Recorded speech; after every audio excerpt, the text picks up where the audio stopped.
Why, hi. Start off with our pond water today. I think it's a pretty good location. Lita was with me today.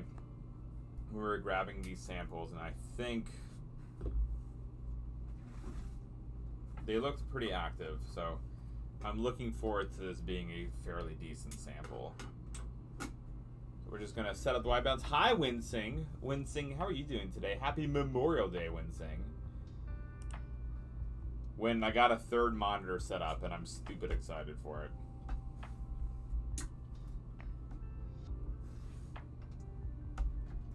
Like, I think it's gonna make stuff easier on my end. Possibly. Or it'll make it very distracting. And then I'll get confused. Hi, McZenith. McZenith, are you feeling better? Are you feeling better, McZenith? I hope you are.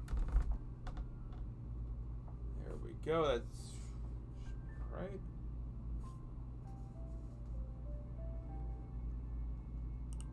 Okay. But little by little. Okay, gotcha. Well, McZenith, I hope it gets faster on the recovery front. It is not fun being like in that state for as long as you have been. Well, for any length of time, but especially given how long you've been in that state.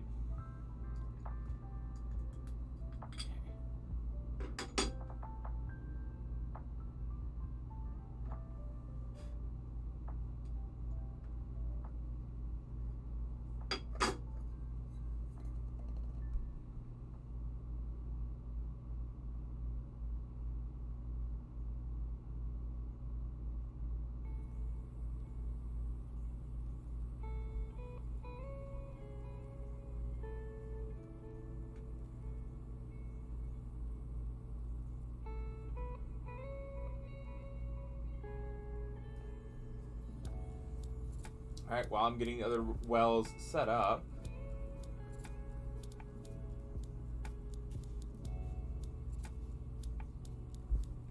I'll leave y'all with our little friend here.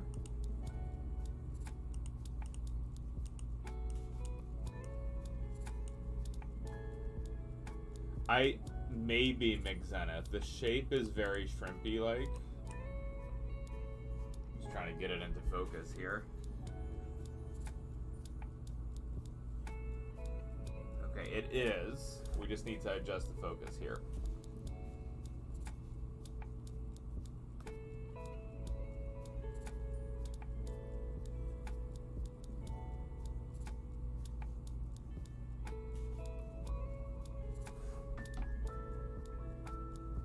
Yes, he is a little shrimpy guy. What we're gonna do, McZenith, so these like to eat some of this plant matter that I've been collecting. Hi, Zedman. You beautiful soul. Guys, if you're not checking out Looking Cool Zedman, while he refused to hit his command, it's definitely someone you should be following. The Stunning Zeddy, full-time streamer extraordinaire, Pokemon gamer, Legend of Zelda, all the fancy pants things. Please go follow. Breaking in, so we can break out, breaking in, so we can break out, breaking in, so we can break out, breaking out. So, McZenith, this seems to have immobilized our little friend here. Zeddy! No, sir. Thank you for the 200 biddies, Edmund. But no. We're celebrating you. Zedman. Thank you for the biddies, good sir. Appreciate ya. So there you go, McZenith. Turn up our exposure a little bit.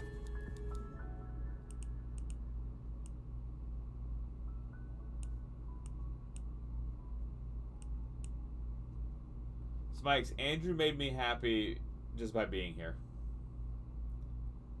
He's so handsome. He's so handsome. Hi, NMD, Molasse. NMD, we're seeing a little crustacean feeding.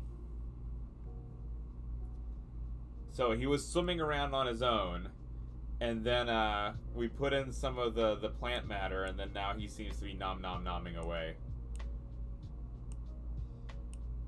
So he's swimming underneath the seaweed. A little dude, indeed. An amphipod. Thank you, Cliff. Cliff's the wizard with all these little words. The amphibious podius.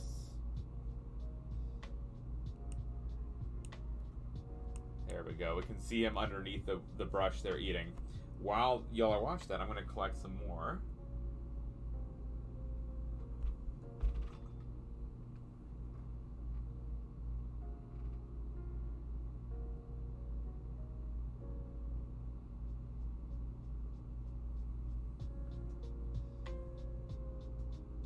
NMD, how are you doing today, ma'am?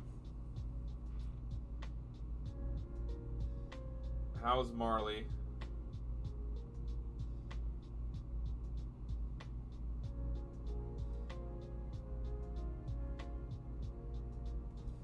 A little birdie told me that you got some amazing sleep, NMD.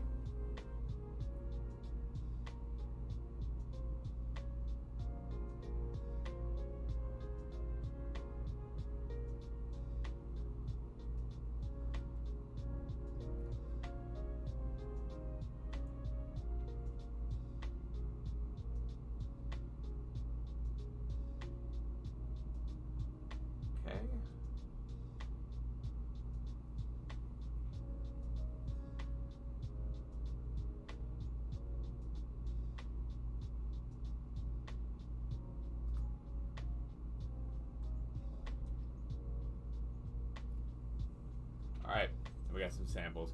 I slept forever, I needed it, but let's... Oh, God, yes. NMD, listen. That's how you know you're overstressed. If you're getting sleep, and then you get stressed out that you got sleep, then you're in the same mental state that I am, and that's not good.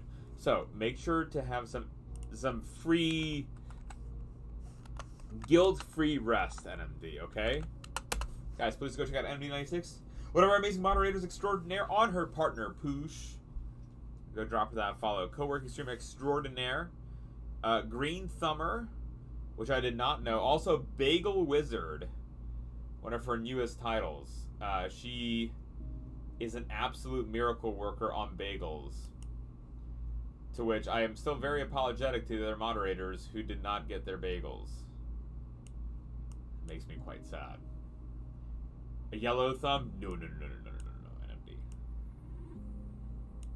But yeah, Mig Zenith, here is our little krill creature. You kill... No. You just gotta get the succulents, NMD. And all is good. And then all is fine. I think I might switch back to the auto expo... Switch off this exposure and just do it manually, y'all. Getting a lot of background effect from the lighting, from the glass, but we can see underneath here,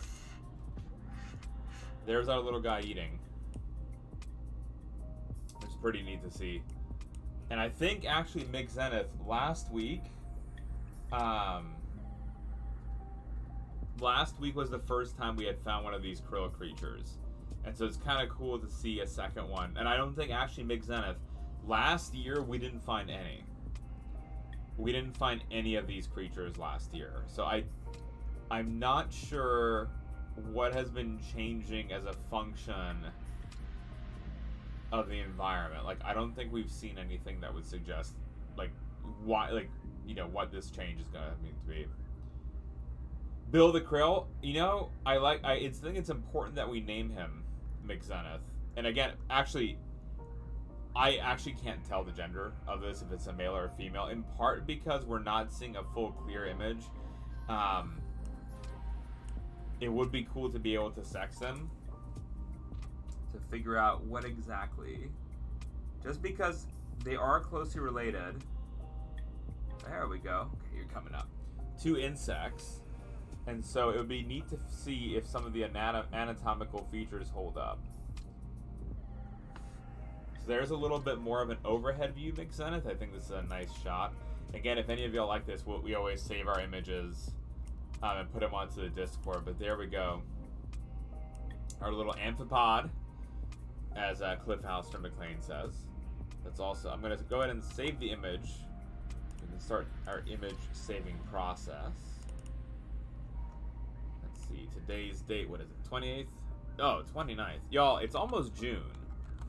Did you know this? I didn't know it was June until this morning when I uploaded the schedule for the stream, and the lovely Smikes makes the stream schedule, and he named it It's Almost June. Hi, Jin TV. Thank you for the lure, Jin TV. Appreciate ya. Smikes named the title of the weekly schedule. Can't believe it's June. I'm like, oh my god, it is almost June. And that was a little bit scary. Y'all, here is an Ostracod. So both the Ostracod and our little krill friend here.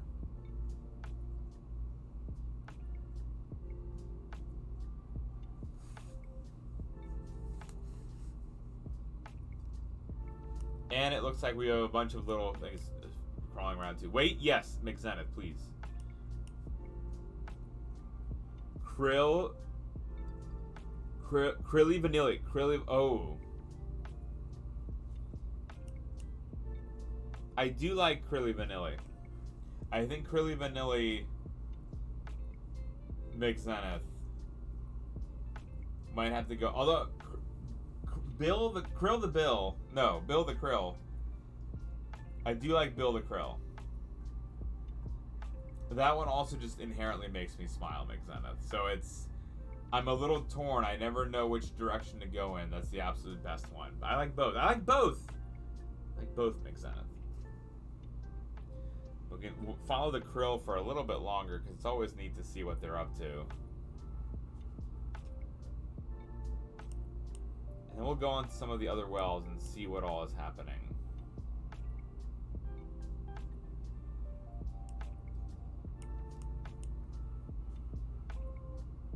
We are having some contrast difficulties today. I'm going to try to mess with the exposure some.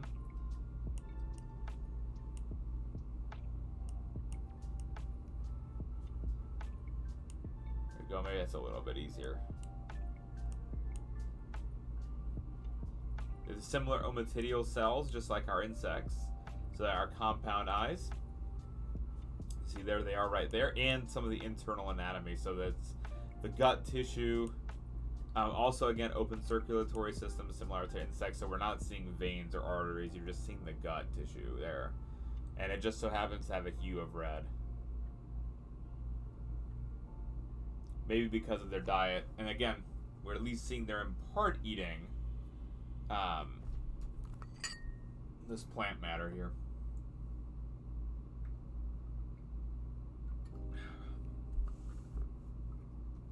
All right. Let's move to the next well. Oh my goodness, chat. Oh my goodness. Smikes will be very happy.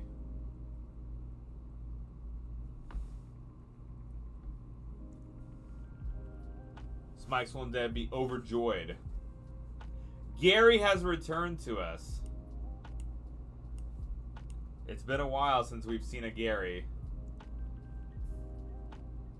And this Gary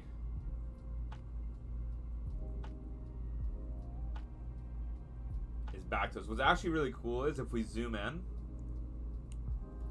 you can see the Ostracods are nibbling away and eating the like the dirt and algae off the exoskeleton. Is it a baby Gary? It looks to be like the average size that we would find, that we have found before. So I'm not sure. I mean, given the timing of things, Mike, that we haven't found any so far, I'd imagine it's at least on the younger side. Actually, given how clean, like the exoskeleton here, the shell is pretty see-through. Like we can see the tongue right there in red. And so that tongue, because we can actually see it through the shell, I would imagine that is indicative of a younger animal. If I had to guess. Let's take a video as well, chat.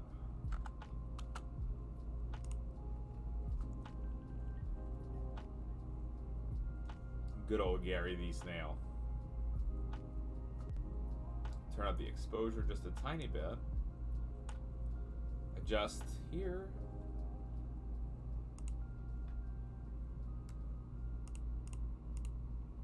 There we go. Now we're getting a live video, so you can see the Ostracods are on this side, and it looks like they're eating away at the algae, so there is sea algal tissue growing on the shell. It looks like they're also trying to nibble the grass that this snail is trying to eat. So what's really cool is if we zoom in, you can see that red component. That's the mouth part there, and that's the red tunnel is its gut tissue going backward, and so you can see it actually trying to eat, which I think is really, really cool. Hearts XX, thank you for the follow. Welcome in, Hearts. How you doing today, Hearts?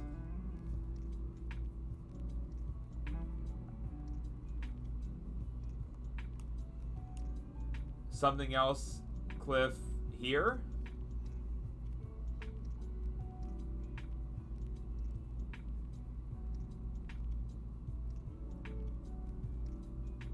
Hi, V. Welcome in, V. V, how are you doing today? V, we got our little buddy here, the lovely Gary. We've found Gary again, V. V, this is the first Gary of the season. It's almost June, but we finally found a Gary, V. I don't know why it's taken us so long to find a Gary. Yeah, we got one, V. It's also interesting because we were looking at the shell, and it looks like, see, there's these growths on the shell, like maybe it composed of some flavor of algae, and these ostracods seem to be cleaning off the shell. It also looks like this snail is actively trying to eat other plant matter, and the ostracods and then this other critter here are trying to compete for it.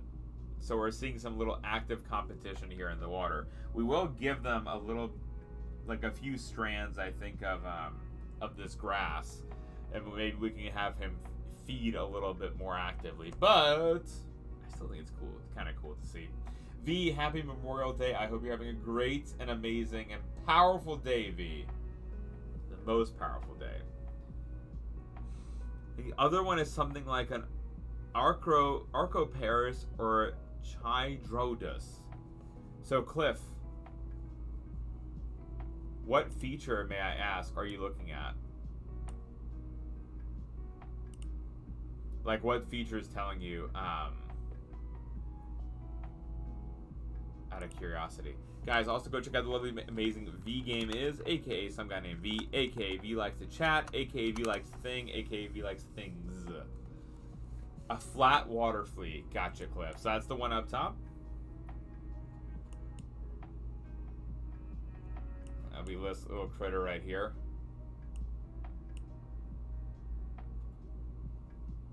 Yep, and there's our active eating right there. Daphnia without the feelers. Okay, gotcha. Yep, I see it now. It almost looks, Cliff, this is a silly, it looks like a flounder. Like fish. Especially with like the random eye tissue. Like both of them are on top.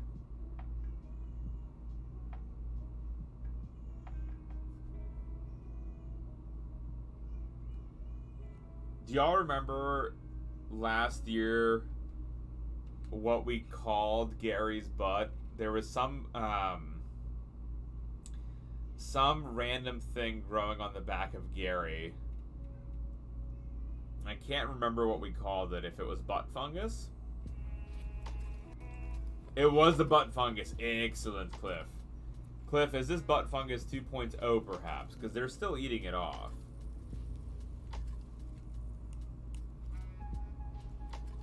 And it is growing on the shell.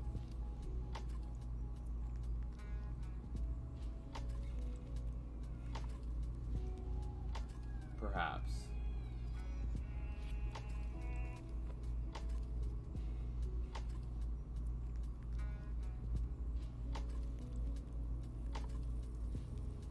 Yeah, I find it really interesting that the water fleas and the ostracods keep harassing its shell.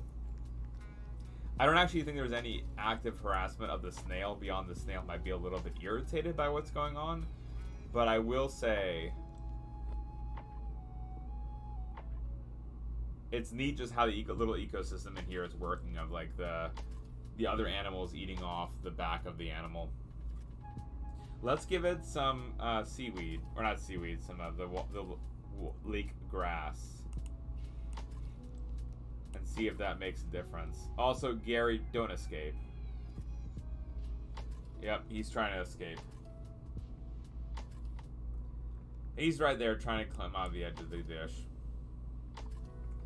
Oh, Gary, oh, Gary. Why, Gary? Why, Gary? We had that last year as well, where we had a couple of our snails trying to actively escape.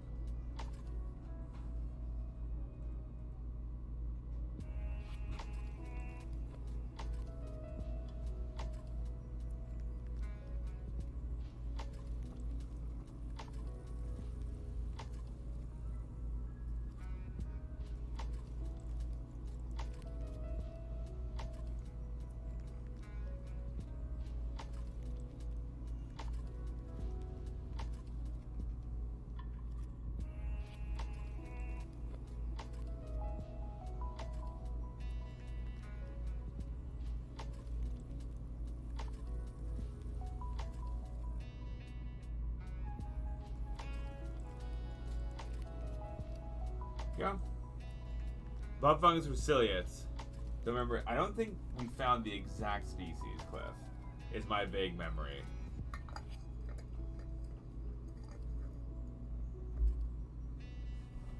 But they were really cool to see.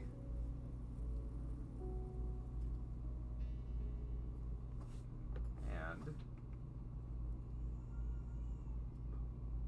we have a second snails. And we have a whole bunch more. Then we'd see a movie, A Little Mermaid. Ah, I'm sorry about that, Nerdwino.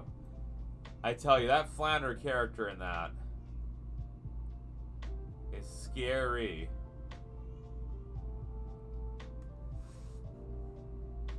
Barbecue night? Tarzan, what did you also have barbecue Tarzan? But Nerdwino, this is our second Gary. We have 2 in this well. So there's number 1. And number 2 is up here. This one in particular had some kind of algae or detritus on its back that it's growing, and the Ostracods have been eating it. There's a good view. And see, the snails are also trying to get out. Barbecue chicken, kielbasa, and corn. Tarzan, can I tell you something really unfortunately goofy? I always knew what kielbasa was, but when looking at the word, I thought it was kielbasa, and I had no idea what kielbasa was.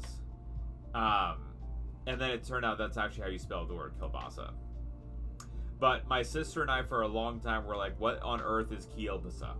And the reason we asked Tarzan is because that was a Tenacious D song, and we just thought it was a goofy pronunciation of something. Turns out that's actually how you spell the word. And then now I can never look at that word without wondering about that unique pronunciation.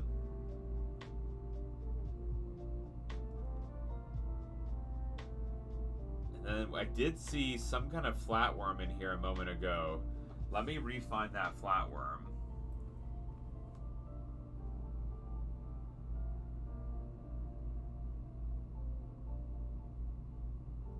Oh, it looks like we have some rotifers growing on the back of this little creature here.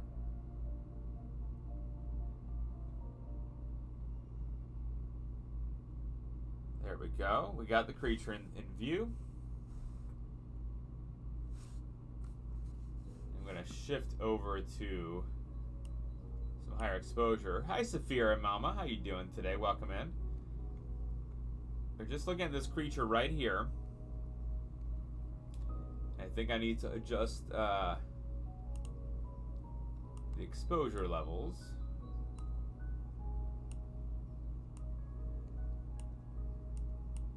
I think I'm just gonna have to go back to manual on this, y'all. We're just getting too much light pollution. I think it might be the overhead lights. Nope, it's the LEDs. Okay.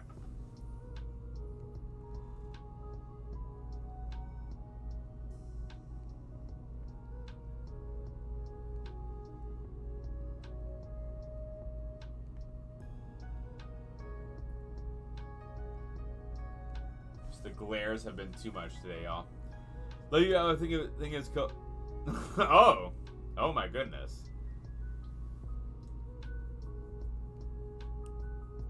Tarzan, that is probably accurate on the lyrical side of things, yes. But I think Andrew's correct in us deleting that.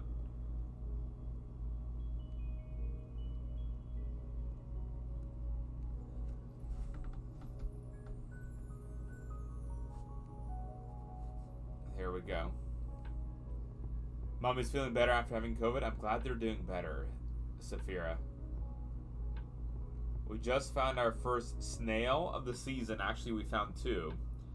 And I was looking around inside this particular well because I found some kind of flatworm when I was looking for these snails. And actually, if you look at the underside of it right now, this is an underside view of how it moves, which is really neat. And now it's flipped back over. The reason things look like they're going a little slow is because we have the exposure turned up. And the reason for that is because I removed one of the LEDs because we were just getting crazy glares. But it's at least looking a little bit cleaner. I know it's a little bit laggy. Maybe I'll try to readjust again with the light, but...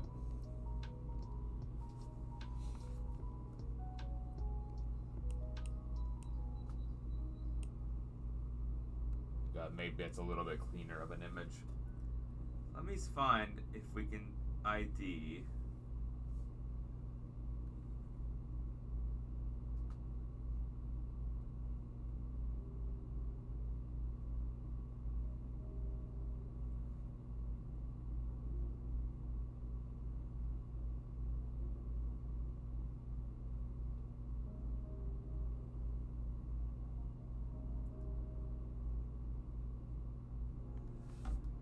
Not entirely sure where this flatworm went. Am I the only one that's seeing a snail being... Saphira, I hope that others find it cute as well. I know we do. I think it's adorable. There was a flatworm that snuck in here, though, and I think it's through the grasses. So I may have to lift out the grass. But that flatworm looks really interesting to check out, too. But let's see... We move over into the next well. We actually have snail number 3 today.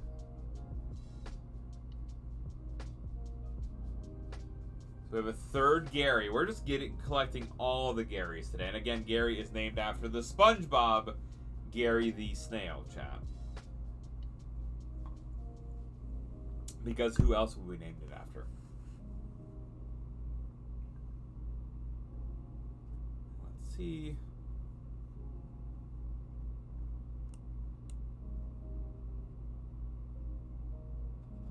This one's shell is very different looking than the other ones we have seen. We also are not seeing the mouth popping out like we had before. So ever so gently, maybe we'll be able to get it to coax it out, but it is a different shaped snail. Hi, Zen! I have a hole in the... You're right, Zen. Oh, there's another flatworm that just went above it. I don't know if that flatworm's in a planarian or not, but it...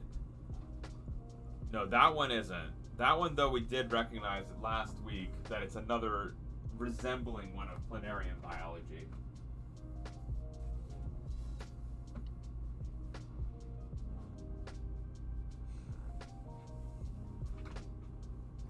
Zen, I know there's still a tiny... Oh, no. It got bigger again, Zen.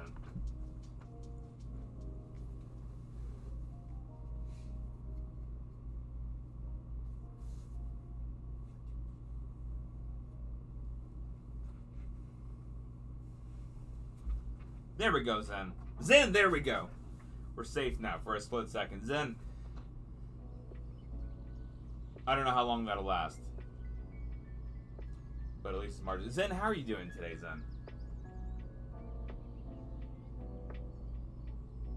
No, it's not. I'm sorry, sir. I did not mean to annoy you. There's our little flatworm again. They're just zipping around. But yes, there is snail number 3 of the day. Not as active, very different again in terms of motility and very different in terms of shell composition.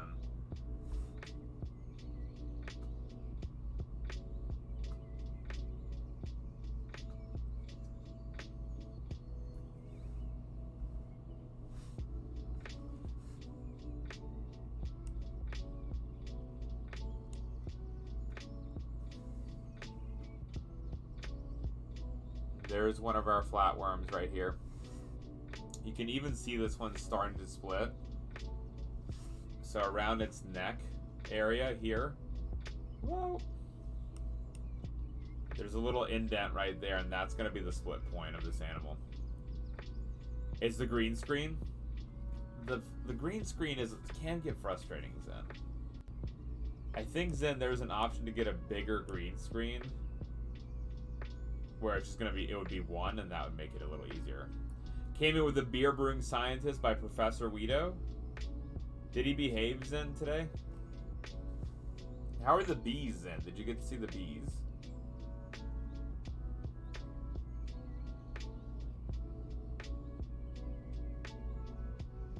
Yeah, here is our flatworm. Try to catch this image. Some of its internal biology. It's a little bit more visible now. There we go. It's caught part of it. It's just, of course, it's zipping along now, but cooling down, transfer ferment looked great though. Nice, Zen. Zen, would you say it looked out of this world?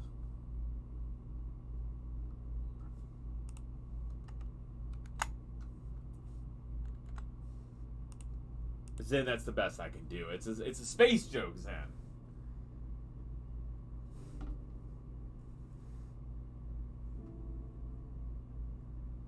All right.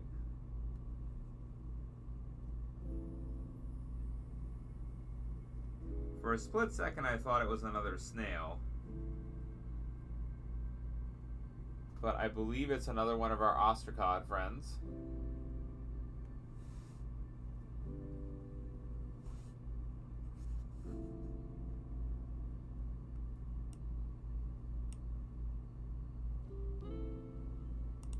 There we go.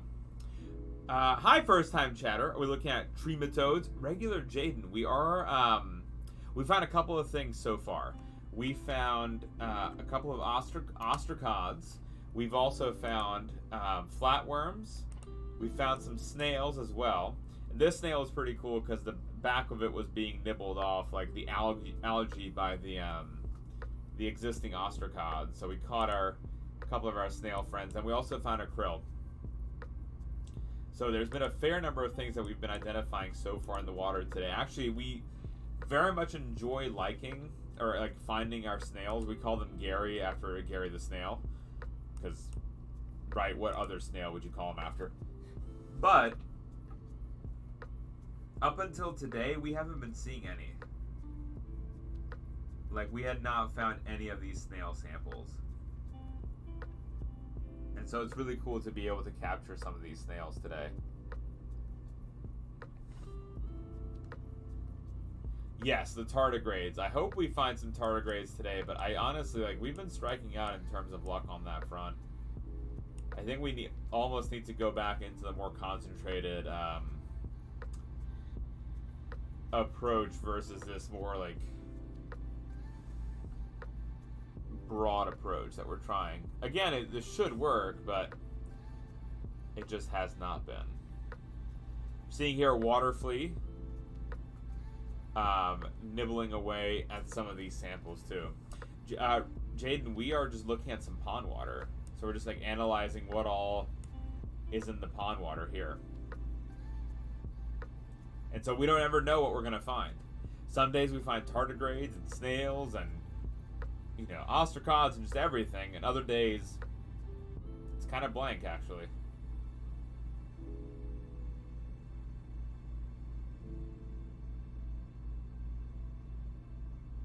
But yeah, we just like to analyze and see what all is going on in there. Zin, nice job catching the Pokemon.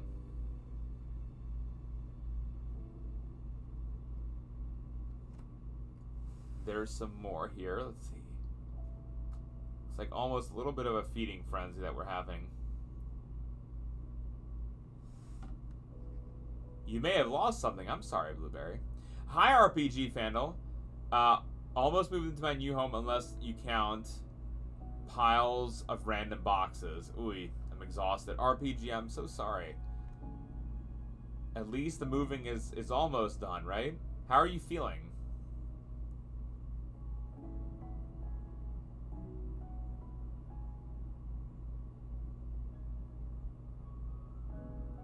Like, I'm sure exhausted, but...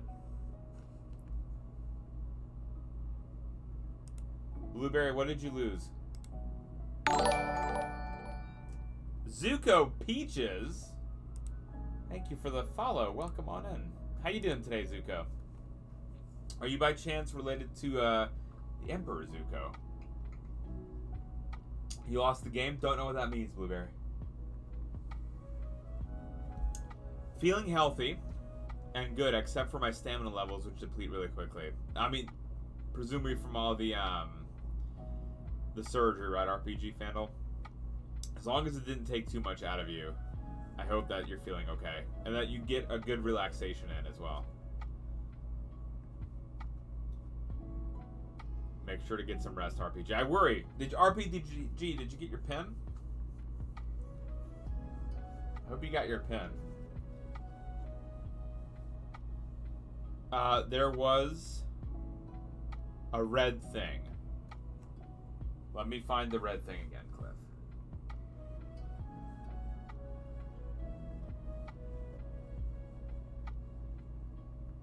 Actually, here's a good look at the flatworm. There's a flatworm here eating too. Right here. This looked like that water flea, Cliff, from earlier. And then this thing getting eaten, I'm not entirely sure. Still have access to the mailbox, the other house, to the end of the month. Okay, nice. Well, RPG, the end of the month is this week.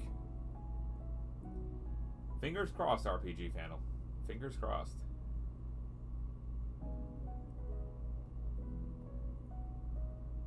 Yeah, there we go. There are the Ostracod friends.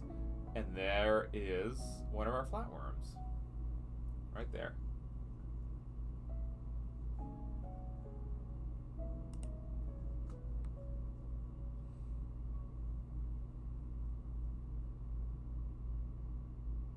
Oh, Blueberry, that's way above my head. I'm sorry.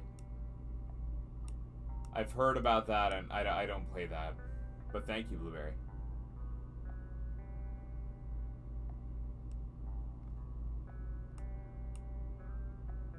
Yep, there's our flatworm right there, and then there's that rather large ostracod here. As Zim pointed out, we almost saw that proto heart beating here.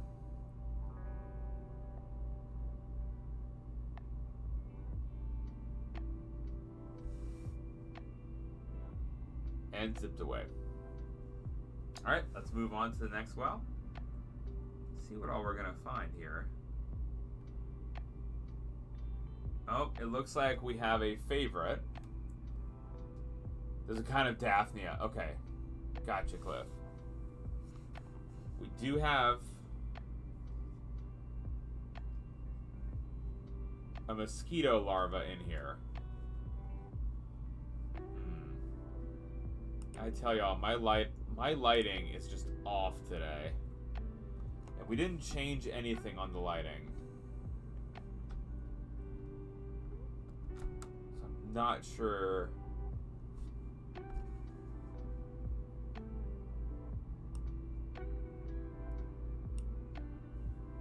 There's this like weird reddish hue coming in, and I'm not sure why that is. But there, let's go find the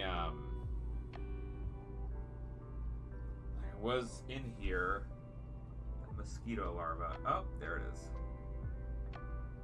So the telltale sign is how it swims.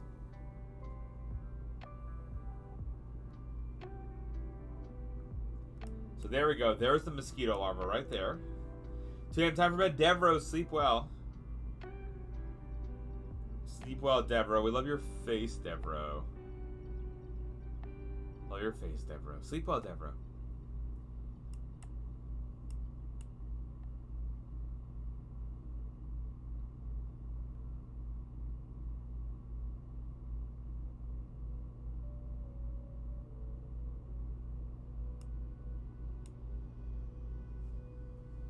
There we go. So that's the head. And when we provoked it, it started flinging its back tail back and forth. And so when it swam, it did this weird, unique S-shaped pattern. And that's what it uses to propel its body through the water. It's a very interesting and unique type of swimming behavior that is kind of your, again, telltale look for what this animal is. It also looks like, from a 30-foot view, a little bit like a tadpole. The way you can confirm that it's not a tadpole is that these will hatch, and they'll when they hatch, they'll become adult mosquitoes. And that, yes, Lita did know about that. They brought it into their place when they were kiddos with their sister, and lo and behold, they released a bunch of mosquitoes in the house.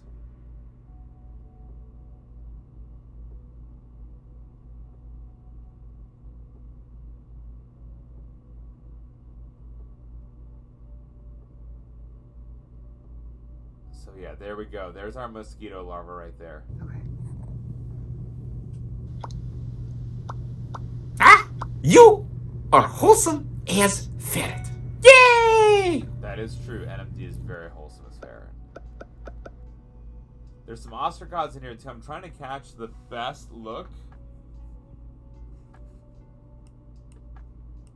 of this mosquito larva. And it keeps like filtering in on this like just random like debris in the water, but I feel like we can get a better look at him.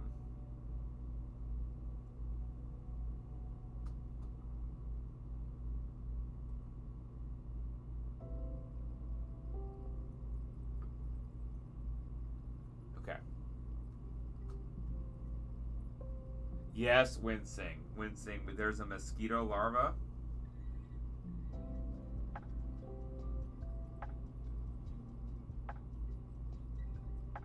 Here we go. So that worm-looking creature there at the bottom. That worm-looking creature is your mosquito larva. The way it's gonna swim is it does this backward flailing. And the flailing is what is your kind of telltale sign it's a mosquito. They also breathe out of their backside, so usually keep their butt above water, and that's what allows oxygen to come in. I think of it almost like a little bit of a snorkel. Hello there. Hi, Music Girl. Hello there. Hello there. Music Girl, how you doing today, Music Girl? Music Girl, did Jimmy survive? I saw the tweeter that he did. He said his kiddos did a good job on the parade. Now you can tell me, did he actually do a good job on the parade? Music Girl, please, I don't want to get it together, I'm scared. He did excellent. Excellent. Did the kids do a good job? Lita and I were talking today, Music Girl, about how stressful that seemed. So chat, Jimmy ran 3 different parades today, and they were like with the same group of kids. They had to move to a different location. We're like, you know, if one goes behind in terms of time, then all of a sudden the entire series is like a domino effect. And how stressful that seems, but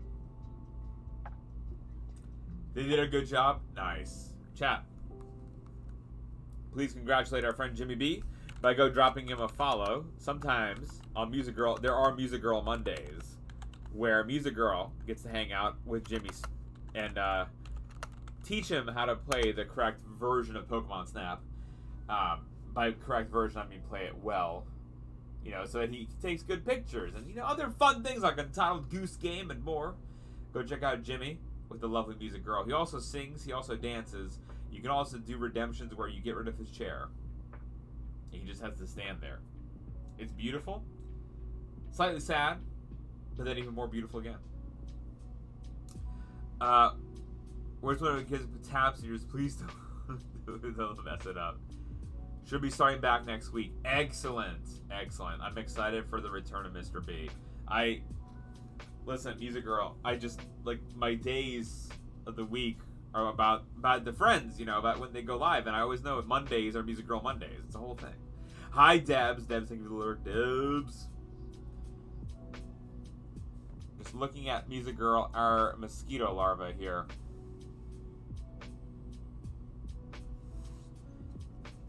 Unfortunately, it's wiggling a fair bit in this debris, but there we go. That's not a bad shot.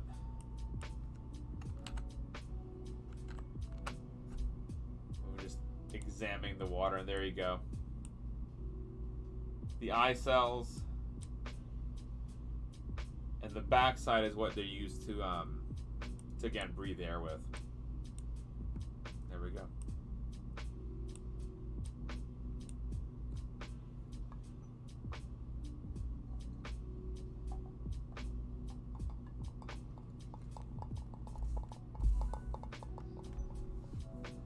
And it looks like there's a couple of other creatures in here as well. That one is interesting. I don't know that one.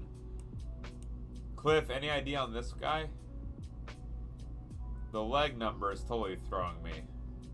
I guess it could be a juvenile as well. Something that we've seen before.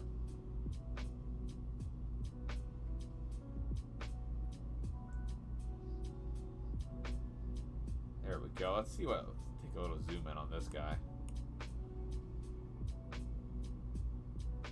Juvenile crustacean. Okay. Of course, Cliff, it left.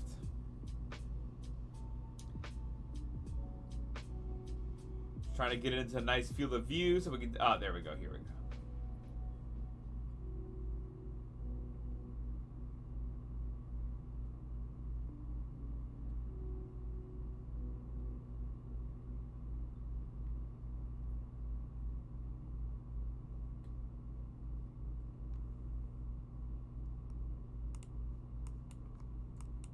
There we go. We got a picture of it, Cliff. Not a great picture, but at least a little something. At least a little something here. The juvenile crustacean. Nice. It is the Nauplius stage. Gotcha. Thank you, Cliff.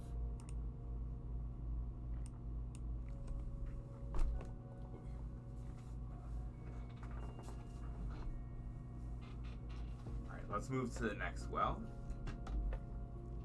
See what else we can find today.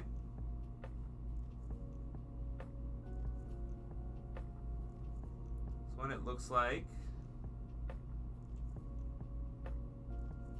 Take a close look at the debris as well, because sometimes that's where you'll find the tardigrade sneaking around. But it looks like we're limited today on another ostracod here. Basically just a head without the body segments. Okay. Well, I can see that. Mostly the head tissue, and maybe the beginnings of the tail. Makes sense. Not as cute as what I was hoping for, Cliff. For the baby crustacean. That's why the number of legs is strange. I see. Cool.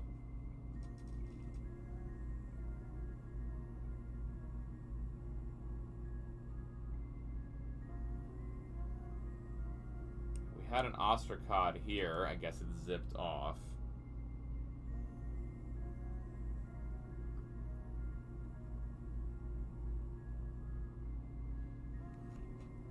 Let's see.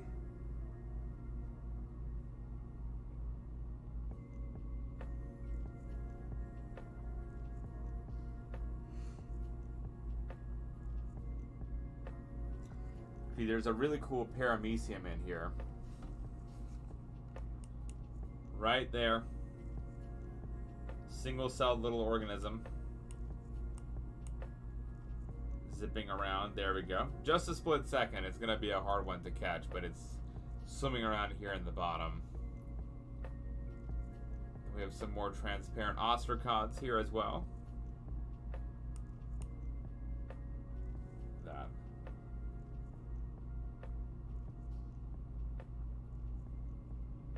try to find that paramecium again. I really like looking at them.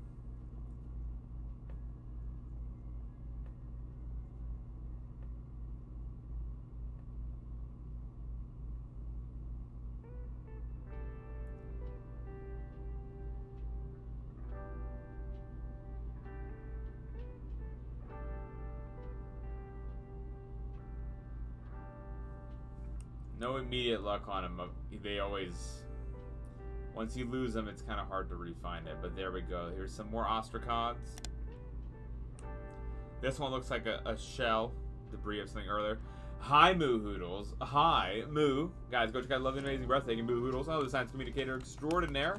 Focuses on the space sciences. How you doing, Moo? Welcome in. Do you get people asking if you know what you're talking about? When you try to let you know the information they... What do you mean, Saphir? Epoch! Thank you for the lurk, Epoch!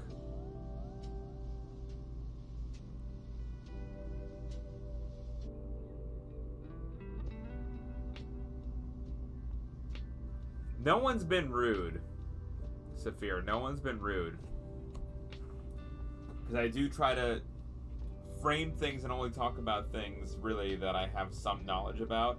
So we're not talking about the genetics of Ostracods, right? For example, because I don't know the genetics of Ostracods, and honestly I don't know if really anyone out there has been actively working on that and figuring out what the genetics are behind this animal. But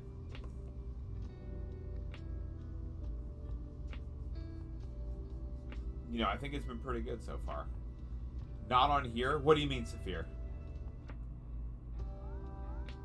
A little bit more context. I'm not sure than what you're asking.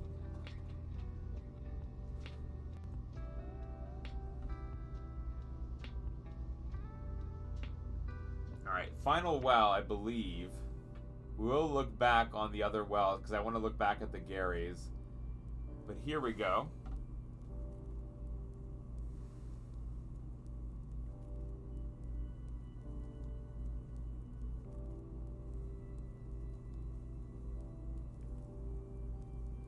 There we go.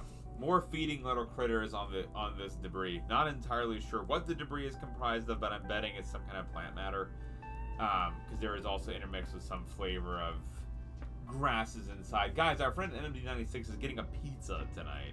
And she needs to tell us what kind of pizza she's getting. Because saying just pizza is not enough. We need to know what kind of pizza, Milas. And nowhere, Smikes, and nowhere.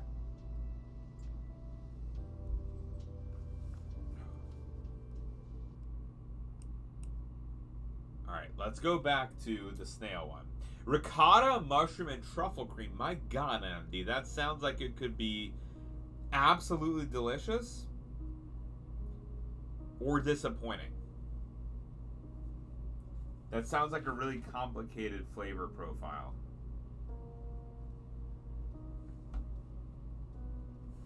But like in a good way. It's amazing. It does look, truffles. There we go. He'll get this snail, y'all. I'm a very fancy lady. Heck yeah. There we go.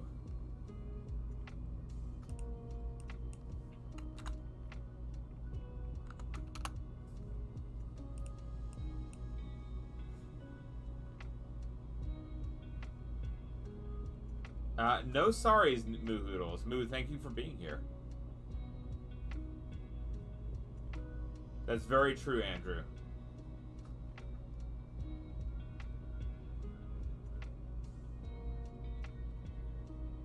Also true, NMD.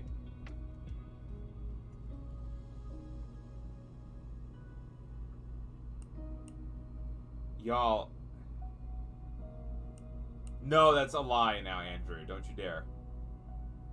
Talking to people on social media platforms that the information they have is more myth than truth. Mama cats rejecting the newborn kittens if a human touches them after birth. I get asked if I know what I'm talking about. I mean, if you're dealing with rude people, they will ask. I tend not to go on Facebook and talk to people about certain audiences about science, because there's just no need to do that, because they're just going to get angry.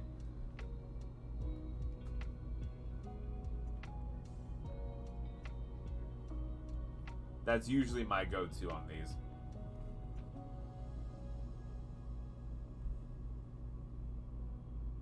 And if someone asks, for example, how I know a particular scientific fact, we just show them the paper. So if there's any question about, like, okay, why is this like this, blah blah blah, then I point them toward the scientific publication. That's what we tend to end up showing off. Like, okay, if you have questions about how something works, that's totally okay, of course. But here is like the publication, that we can dissect the science behind it and hopefully provide a clear answer. I think that's the best way of doing it.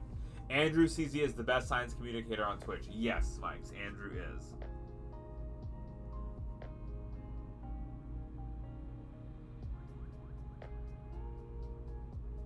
I kind of imagine, Smikes, Andrew riding this snail like a boulder.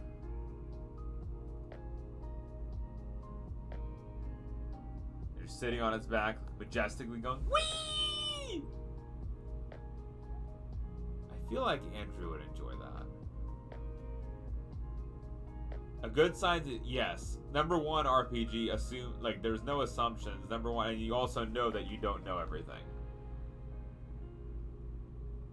The moment I start saying RPG Fanel that I know everything, that'd be the worst. Smikes, it was science, not nature.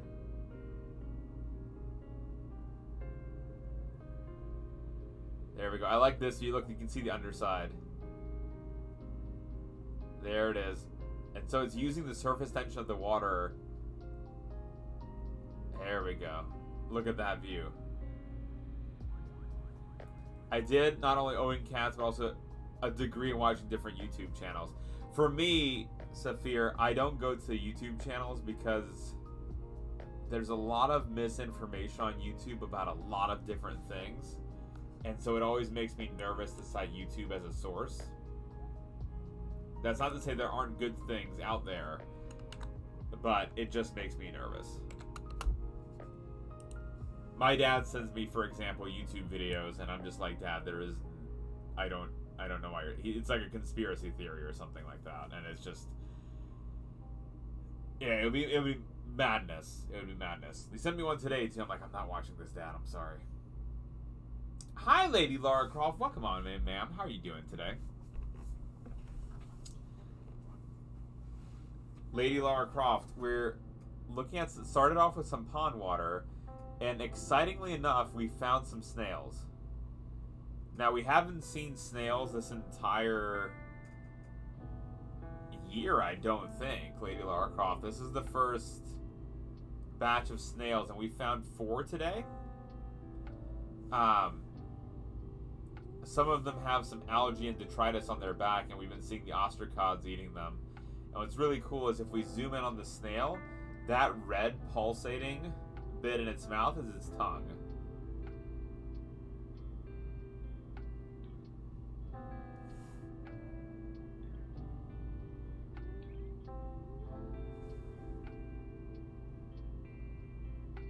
So it's just been zipping around. Otherwise, I'm doing well. Lady Lara Croft, we went on a nice walk today. We went to get some ice cream. Lita said in front of the mods during the mod party that she wanted ice cream today. And we took her to get some ice cream. And so that was nice. Little baby Alona seemed to have a good time. And then we had a little cookout outside. And now we're here. So it's been a pretty good evening. Baby Alona will be making an appearance tonight as well. Probably around 9:15. If people want to stick around to see her. She'll be helping out a little bit. So glad she got the ice cream. Me too, Andrew. Although, Andrew, she's a little disappointed. They ran out of cones. And she wanted cones. But, so we just got it in a cup. That just means, Andrew, we have to go back again soon. Because she wanted the one with the cone item. See, look at this Gary, y'all. He's trying to... What he's just doing right now is he's breaking the surface tension of the water. Again, demonstrating the power of these snails. And now he's climbing out of one chamber. And he's climbing over to another one. Well, Andrew, that's fair. But, again, Greco-Roman god versus a mere mortal, sir. A mere mortal. And now the snail is going to go back in. It's kind of neat to see the exploratory behavior that they do. Whee! Kadoosh. Yes, belly flop!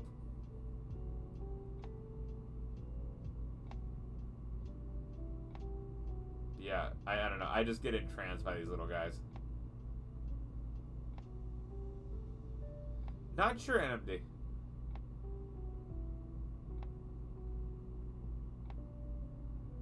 There we go.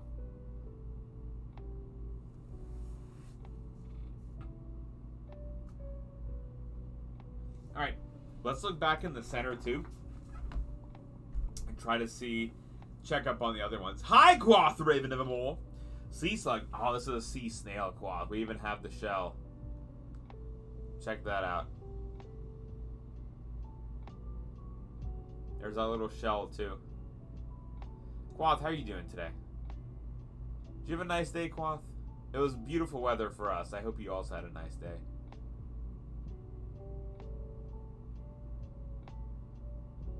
I know. I'm sorry, Quoth. I'm sorry. I got excited, Quoth, about the Garys.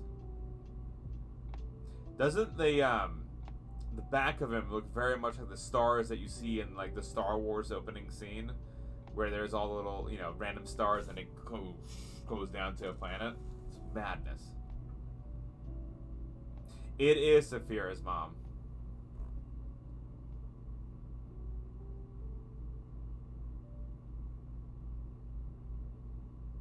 Got a little breezy here, but it was nice because out angering the sinuses.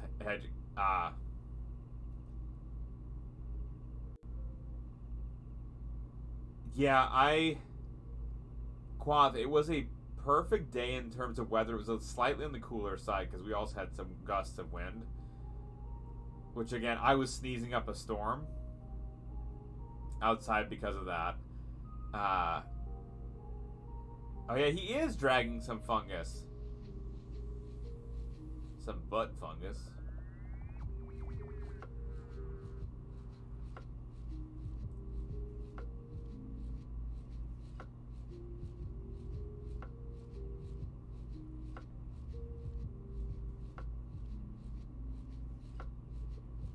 There we go. Hi, Daybreak. Don't you think that you can just sneak in here, Daybreak Stations, aka Daybreak Studios?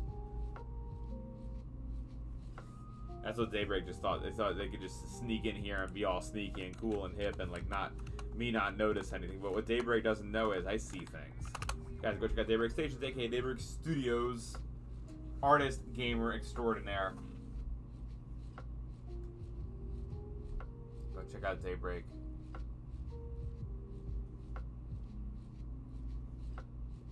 You know Daybreak, what you did.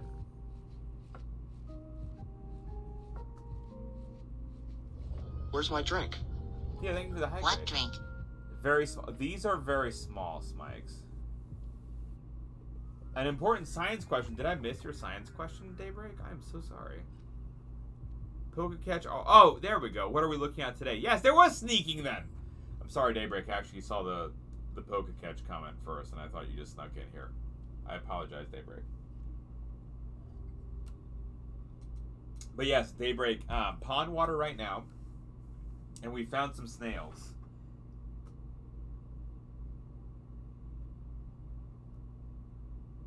Also, here is our mosquito larva.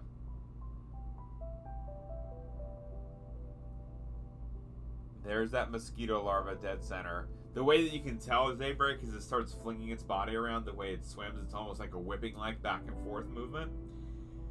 It's not very pretty to look at because, you know, it's a mosquito. But it's still, I think, neat to be able to identify based on its swimming behavior what exactly it is. So I think it's extra cool on that front. To me, anyway. And then above it, rather large Ostracod. And I think that one, you know, it looks also really pretty too. Speaking of, so I put off because I didn't feel like getting, is DEET harmful?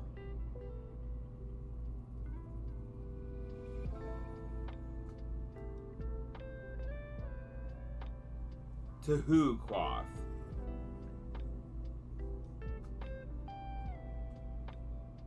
To the skeeters? It's a neurotoxin. Yeah, no, it's not just a simple don't like the smell. It like actually has negative toxic effects on the animal.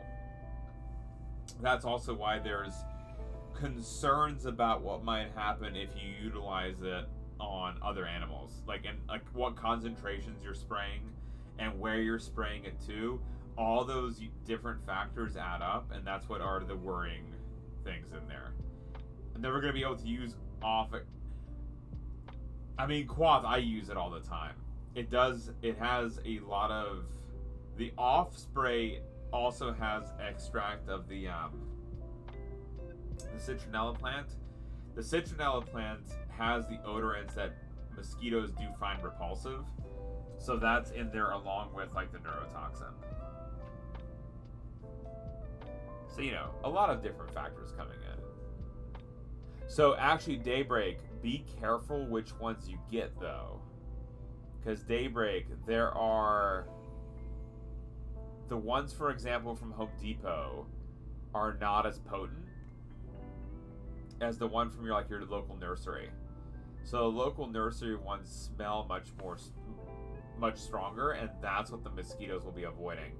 Things like the Home Depot don't have that odor, and the way you can tell is if you smack the plant and it releases the odor, like you smell it quite vivid, like strongly in the air and on your hand,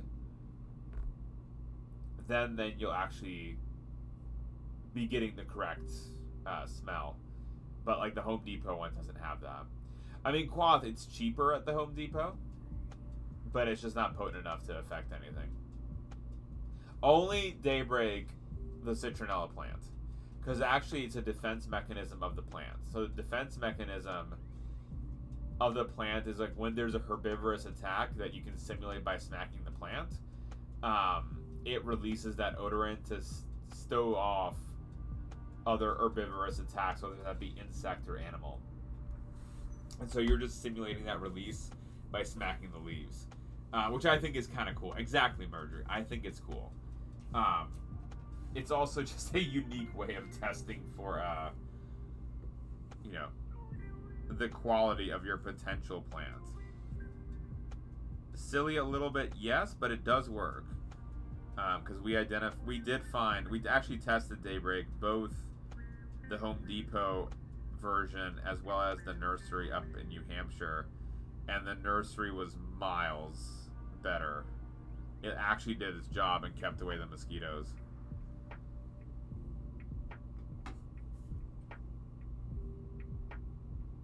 Plants don't feel, so you aren't hurting them. So, Quoth, there has been a lot of debate about that. There's a paper we dissected not too long ago, that is about screaming plants. So they put microphones up to plants, and then they simulated herbivorous attacks, and they made high-pitched noises. And that also other plants could hear and detect these noises, and those led to changes in gene expression. Meaning not only were they detecting it, but they were having a physiological response to these sounds. Yeah, and then Lady Larkoff, we did watch some videos on it as well. Most plants in hardware shop aren't well cared for. Depends, Daybreak. Who they have on staff. That's what I've noticed. If they have someone on staff who really cares, then it's usually nice. Make different sounds depending on the type of attack. That's right, Marjorie, yeah. which was also really cool. So there's specificity in that. And what's also cool is that there seems to be crosstalk between different plants. So some plants can detect the screams, for lack of a better term, of other plants. And so that eavesdropping behavior is really cool because it means that they're cued in on the rest of their environment. Yeah, so the mandrake quoth, the only difference is that they in Harry Potter could hear the mandrake. We can't hear the regular plants. Oh, and we got a nematode.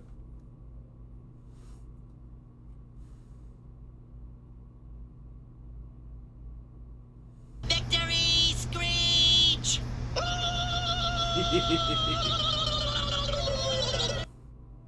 Mycelial networks also act as they do, but also daybreak. We've discovered it's not just a mycelial network, but there's also communication between plants, between olfactory cues. So between plants, they can send signals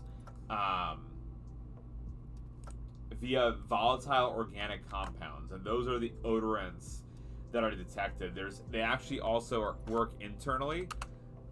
So if you have a leaf, let's say, that gets attacked, let's say there's leaves above that area, those volatile organic compounds actually are emitted from the attacked leaf and detected by the leaf above it. And that actually upregulates genes inside that leaf that are protective benefits to it. And so those are all cross-talking. So the cut grass smell is not necessarily those same alarm calls that you would normally have. Some are just a function of herbivory. Grass isn't as complicated as a more so the common plant they used for these studies they bake was Arabidopsis. So for Arabidopsis, they had both there's a seed, there's a root system, there's leaves, there's little branches, and that's where they did the independent little clippings. Showed that within a plant there's detection of the signal, and then between plants of the same species and different species as well. So there's crosstalk between the plant kingdom, but what they don't know, and it's kind of difficult to prove, is it eavesdropping, or is one species of plant sneaking its ears on the other species and trying to learn what's going on? Or is it really plants acting towards a common goal of protection? And that, gets into the idea of if there is some flavor of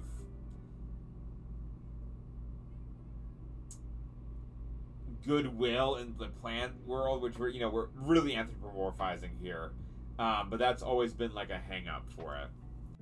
We don't know if it's a fire alarm or a wiretap. Yep, Daybreak, very well said. Very well said. And I don't think you can ever prove that one way or another, because you can't...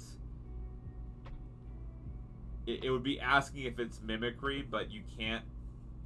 there's no mimicry. It's not mimicking anything. It is, we know it's acquiring a signal, but we don't, again, know, how that evolved to be able to acquire the signal and what the signal would mean to a different new plant, and it's just...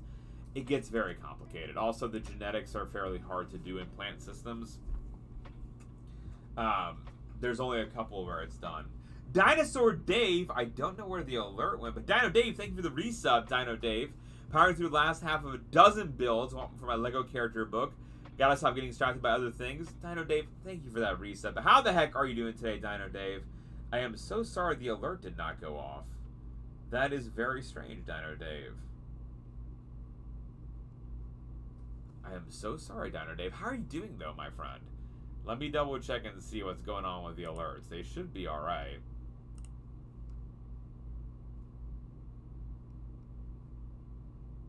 In theory. Yes, very cool. Very cool, Dino Dave. I know he's, we were promoting his fundraiser not too long ago. Here we go. Alert box. Make sure to get this.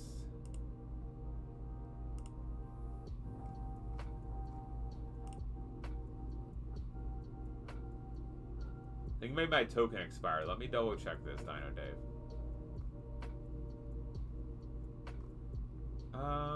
Boo.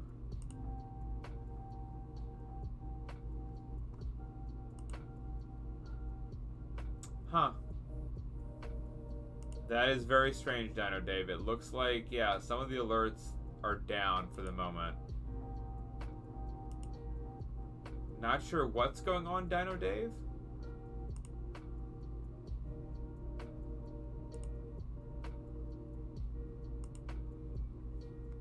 Let me give it a quick check. Let me refresh the cache.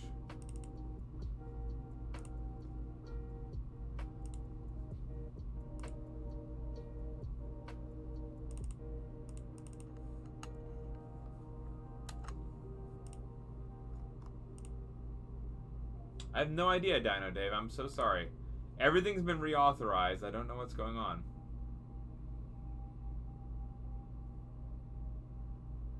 It's Stream Elements, Smikes. It's Stream Elements. The Leorin and the Sammy board is... Huge shout out to SciAnts. SciAnts. It's all okay. So all of science, but especially the science streams. So I don't know. I apologize, Dino Dave. It worked earlier. Sometimes a connection issue just kicks in, and I'm sorry about that, Dino Dave. It's not an issue. No, you, Dino Dave. I just like the alerts to go off and to look fancy and pretty. 500 ounces of water. Quoth, not gonna lie to you, I'm like getting really thirsty. Yeah, Theo, that Stream Elements command has been half the time borked and the other half see, like that, other half the time not borked. And I'm not entirely sure what's going on with Stream Elements. There's our little snail. Yeah, so Theo, it went earlier, but now it's having that that random issue, which is frustrating. It has been over a year, Theo. Theo, we've missed you extreme. Just so you know, Theo.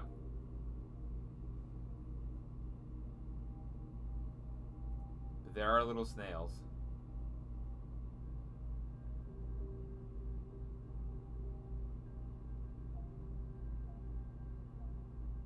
Reporting no issues. It might just be then we just need a restart. Sometimes that fixes things. Also, that doesn't explain why it messed up, but we'll find out. It's okay. But there are snails, chat. All in all, looking pretty good. I think what we'll do is we'll sit the pond water down for a little bit. No, it was working fine earlier, Smikes. Hi, Grand Admiral Quack. Guys, go check out Grand Admiral Quack. Recently just had his 1 year stream celebration stream. Lego builder and storyteller extraordinaire. And gamer, too. Please go check out the lovely, amazing Grand Admiral Quack. Love you, Grand Admiral. How's your day been? Other people were watching for seconds and, in fact, have been watching for over an hour. Yeah, Saphira must be some kind of random thing going on with them, but I just like the alerts to pop up. There we go. Alright, y'all ready for some amber? Let's try. Here we go. I wish I could figure out why the exposure always looks so silly on here. Grand Admiral, we had 3 of our 6 mod team members come over.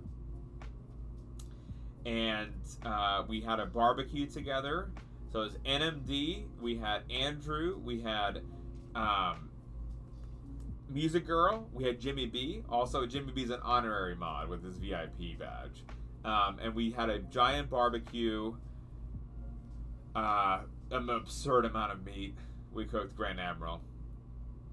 Lita is a mod. Yes, Lita is a mod. She just is never on. And true.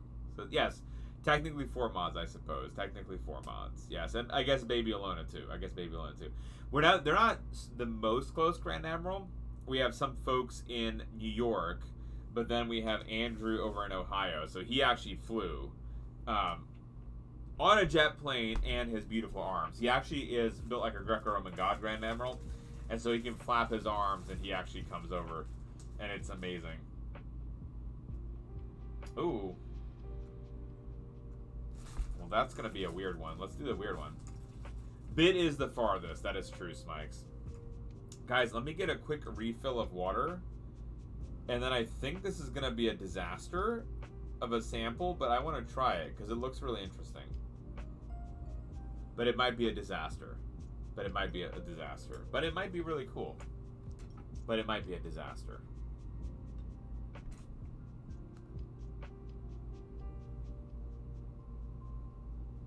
Okay. I'll be right back. I'm going to put up the BRB. Which, have I put in the video? Where's my drink? What drink? Not yet today. Not yet today. Smikes, I hope tomorrow. I don't know why. You would think that on a non-work day I would have had time, but I barely had time for anything today. I didn't even have time for a nap. While I go get some water, folks, make sure to follow our friend who always pops up to help me hydrate, the one, the only, the breathtaking Irish John Games. Go follow Jern while I go and get some water. Thank you, Smikes, for the BRB marker. The marker of the BRBs. Master Smikes. Alright. Zen says it looks a little waspy. So Zen, the backside of it actually I think is going to be an easier place to look. But I wanted to take some base measurements off this.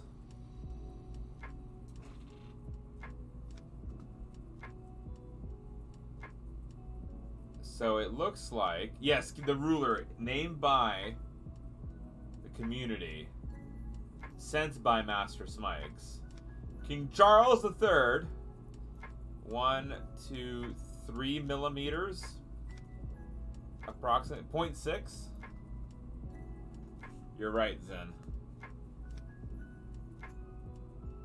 I'm missing the lines. 1, 2, 3, 4, 5, 6. Yeah, 6 millimeters, I think.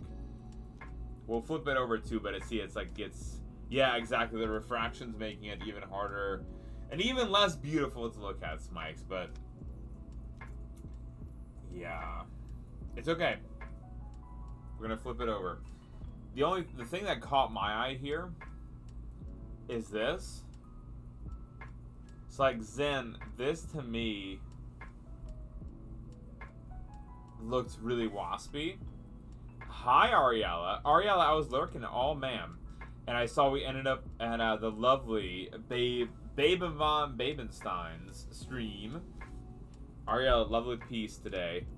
As always, Ariella, folks, is one of our science artists extraordinaires. Does science art on their stream. Go check out the lovely, amazing Ariella studies, folks. Lovely stream as always, man. We did have some nematode. We had some flatworm. We had a bunch of snails. We also had ostracods and daphnia and water fleas. We had a lot of little creatures. A lot of little creatures today. I know, Ariella. It was madness. We're also going to have a baby soon. Okay.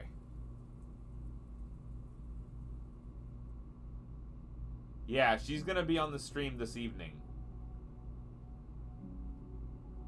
Not under the microscope. But she'll be here this evening.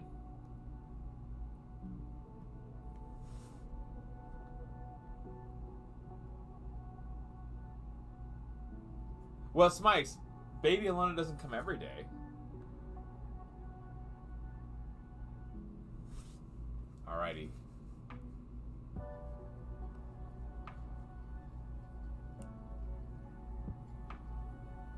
Is that a baby emote?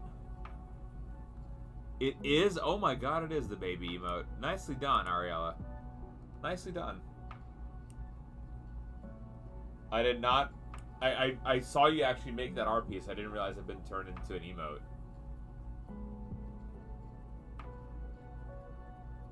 Having a baby with chat? I mean, Smikes. You never know. Quaff, this looks a little waspy. In part, that head structure makes it look very wasp-like. That you can see. We're gonna zoom in just a moment. I'm just gonna start saving our images. The ocelli are those fake eyes on top of the head. There's so many that this isn't just simply an ant queen. So you can see there's one right here. There's a second one here as well. Zin, what did you do? Zin, what happened?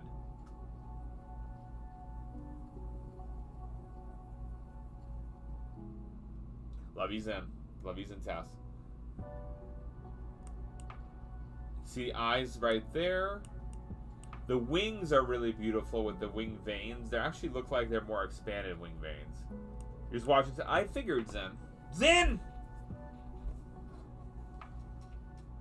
Zen, it's okay. Zentaus. I would not expect anything more or less or possibly smelly even, Zentaus. Possibly. I love communities like this where you have different people coming together, use their skills. I love it too, Saphir. I love it too.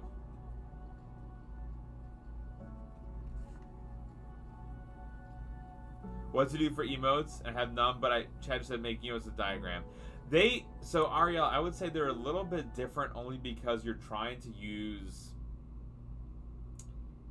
different scale images for different things. And so like I actually started, our first emote was some of our 3D characters, and it they did not look good. They were very, very like weird and not great for it. But looking at some fossils, so for the raiders coming on then that enjoy Prada. Gucci dinosaurs, we are looking at ancient 30-million-year-old amber with insects underneath the microscope.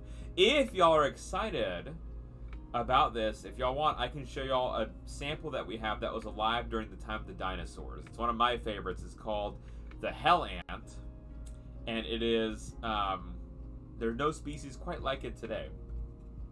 But really quickly, here is Danny's fundraising page, and again, it goes through, it's the pinned message right now, goes through exactly what the funds are for. There's 9 days left. The new goal is $7,000 to cover those vehicle expenses, so please consider donating. It is that pinned message up top. Danny does so much for science communication. The man is also going to be live on site doing dinosaur excavations and doing the stream of it. So, and he's done this before too. Like we've taken us on field excursions, and we get to learn about what field work is in paleontology, which I didn't know what that was, right? I've never been exposed to it, but Danny brings you to the forefront of scientific knowledge and trying to bring you closer to that science. So big round of applause for Danny for everything he does, not just on stream for us, but off stream as well. So guys, please consider donating. And again, $100 gets you on the paper as acknowledged author. Let's see, and yeah, it goes through the context of the research, significance, goals, breaks down the budget for you very nicely too. It's lovely. It's here the fieldwork stream should be much more regular in terms of timing. Got that satellite internet this year. Boy, Danny, that internet was just, it was a pain in the butt. It was a pain in the butt the past few years, my good sir. For this travel tried to make a Facebook for future business purposes, immediate lock time disabled before even getting my account due to community standards. I have no idea what that means for Intuitus, but welcome on in. We're doing all right. We just got rated by the lovely Professor Anduza. Please go follow Danny. Go drop him that follow. Fancy Pants shout out as well for him. Wishing I could do more zoology, but not able to without higher education. It's Saphir's. There's a lot of gatekeeping as well. $1,346 left to 7,350 goal. 1 week to go. We got this, Golganak. We got this, Golganak. Yes, Raiders, we are looking at some ancient samples underneath the microscope today. These are 30-million-year-old Dominican amber samples. And what's really cool about them is we don't know what they are at the time that we put them underneath the microscope. When we put them underneath the microscope, it's the first time usually that I've seen them, and we go through together and try to identify what these are. So this is actually the raw amber color of this creature. And we were trying to ID what it might be. And we did some zooming and some investigating, and we did look at see the head structure. And the head structure has the third eye, or the ocelli, on the head, and it's quite visible here. And there's a little bump right here as well. And those are the light sensing organs of this creature. Especially helps with flight. It detects UV or ultraviolet light. So it actually gives positional information on the sun as well. And so that's one of the things that we're looking at tonight. So Golganak, yes, we're hypothesizing that this might be a wasp of some sort. Now, not entirely clear yet on if that is in fact what it is. We're going to be digging around a little bit more. I will say, Golganak, the other side of this sample, which let me actually take a picture. This is the color adjusted side of things. So this is like without that yellow hue that we can go back and look into a little bit more, not necessarily real life colors, because we are changing the colors around a little bit, but it sometimes gives you a better view. Now, Golganak, you know we always like to look at the front and the back of the sample. Golganak, this is the back. And unfortunately,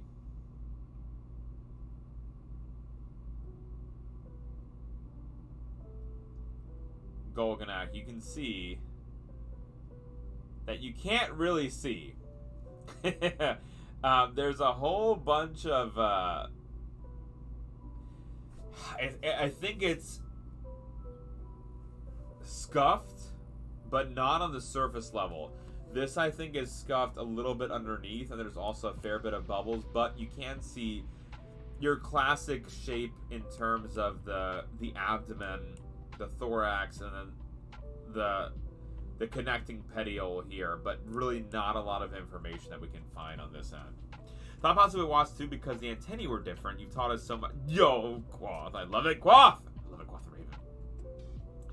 I need a PhD to do any field work as a scientist or work with someone who's doing research already. So, Saphir, to get a lab technician position, or a lab manager, or a research assistant, you don't necessarily need a PhD. So there are some positions where you do not require that higher level of PhD to go out into the field and do stuff. It's very... Actually, all the examples of field work that I've seen, you don't need that higher degree.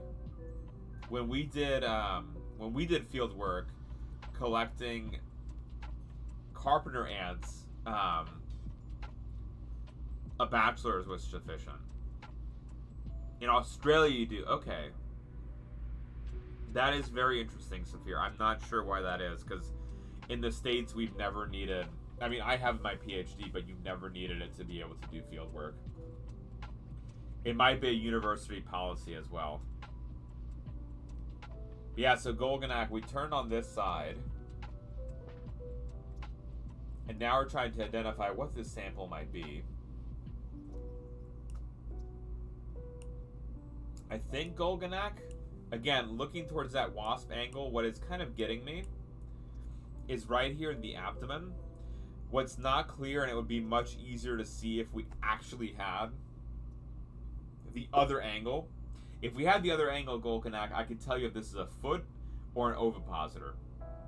An ovipositor is the stinger of these animals, of the wasp. Not just necessarily the stinger in terms of the venom gland, but it may very also well be the stinger that injects eggs and venom components into whatever,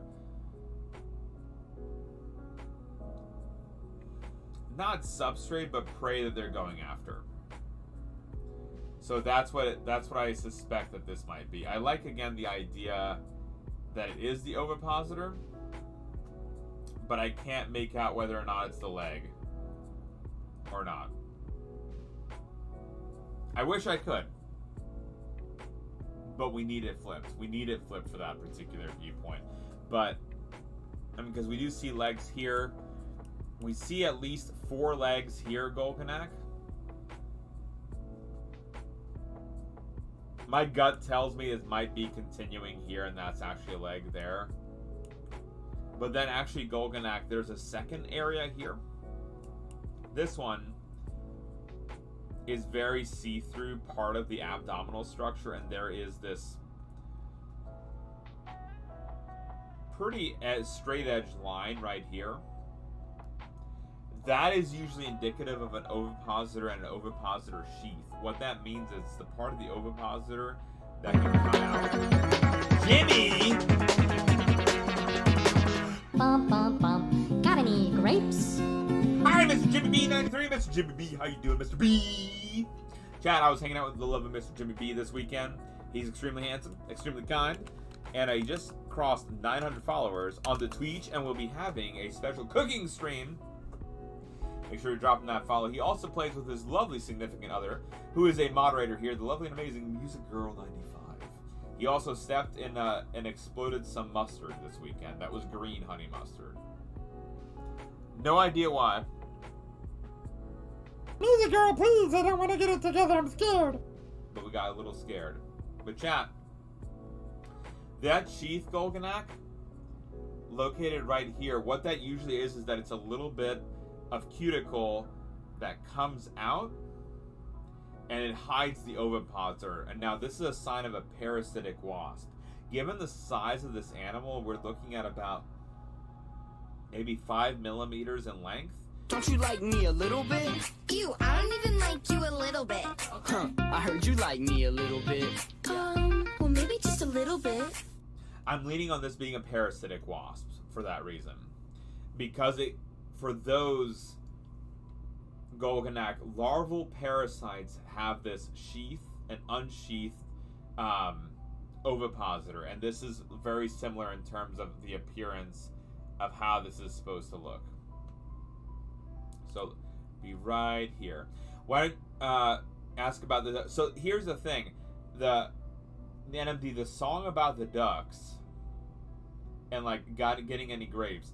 The duck is actually a jerk. Like, I've never heard of such a poo-poo pee-pee face as that duck. Because that duck is like, hey, you got any grapes? And the guy's like, oh, I don't have any, but let me get you... I'm going to make you some grapes and make sure you're taken care of. And then the duck is like, and then it just like takes advantage of the guy, and it's really sad. It's really, really sad stream and like musical like theater, and it's just NMD. I just don't listen to that full song because it will make you cry.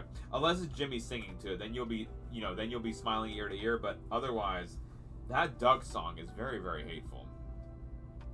How does one make grapes? Yeah, Jimmy B makes the grapes, Mikes. He actually does a beautiful job in making the grapes, but he actually scares children. He scares children, Smikes, about the grapes. Because he actually puts on a grape outfit and bursts into rooms and goes, I'm the grape! And then, like, throws grapes at people. It's a whole thing. Chat, let's look at another feature. Let's look at another feature, by the way.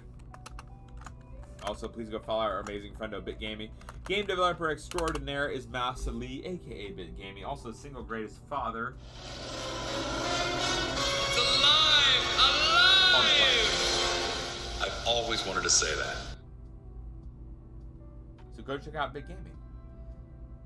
We're trying to figure out what this is. I'm leaning towards Wasp as well. I'm leaning toward Wasp on this front. In particular, again, the abdominal section looks very much like that has that hidden ovipositor. Yellow jacket.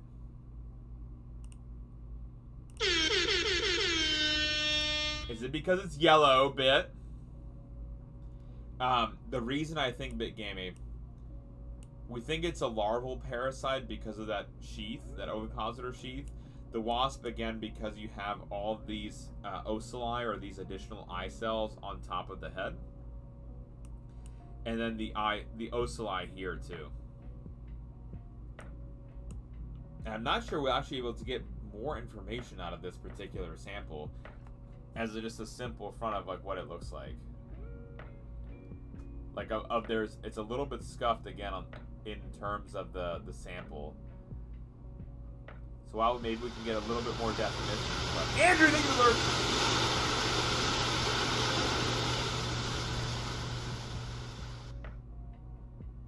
there we go.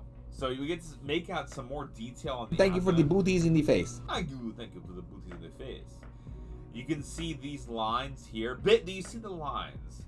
Those lines are tour guide segments. Those are individual segments of the abdomen that are interlaced. And those allow the abdomen to expand or to contract. If you didn't see the lines, if there were no lines, it would be a solid piece. And if it's a solid piece, then there's nothing that it can actually connect to. Like it can't expand or it can't contract. And it's very negative for the animal.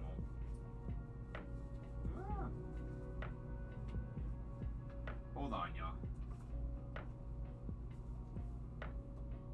There we go. My computer needed to get plugged in. So yeah, without that ability to expand, the ovaries couldn't get bigger. They couldn't shrink and respond to the environment. And with this, at least, if the animal is well fed, the ovaries will expand. If it's underfed, the ovaries will contract, which is a really neat feature of biology that you get to see. We're also going to lean over here. There is a second sample in here. Now, how good this is going to be, I'm not sure. If it's going to be scuffed or not.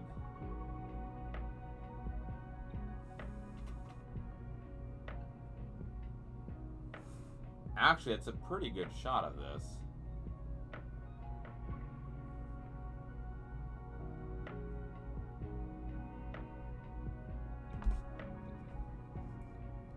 Just on zoom out, make sure we're getting everything centered.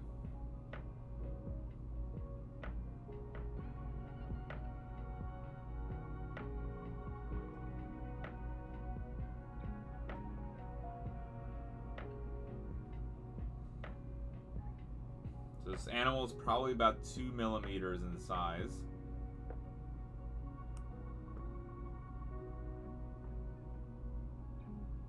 There we go, look at that.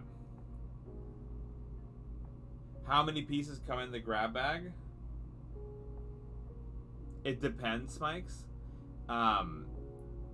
They're graded differently, so a high grade grab bag will have 10. A low grade grab bag can have 50. And then the prices also differ.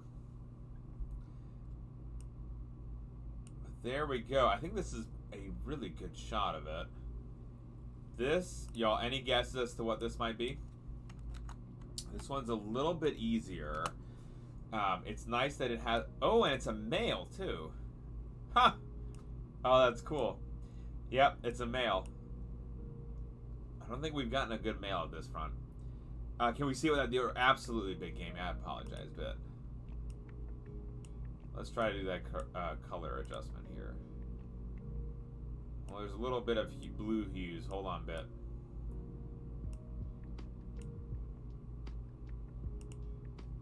There we go. How about that, big gamey? Any better?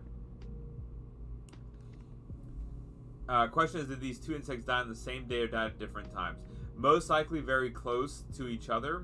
The reason for that, Saphir, if they didn't die at the same time, the amber or the tree sap would have already hardened. And that would have, so it's most likely within 24 hours of each other. Yeah. I see a house light. So Zen, 2 millimeters. So it needs to be, it's a smaller animal than just your regular housefly. So we need to think, you're on the right track, I think, Zen. But the housefly has bigger and more different antennal structures. Actually, let me, I better snap that picture before we start changing around things. Hello, Claire, welcome back. I just saw you a moment ago, Claire, on the raid.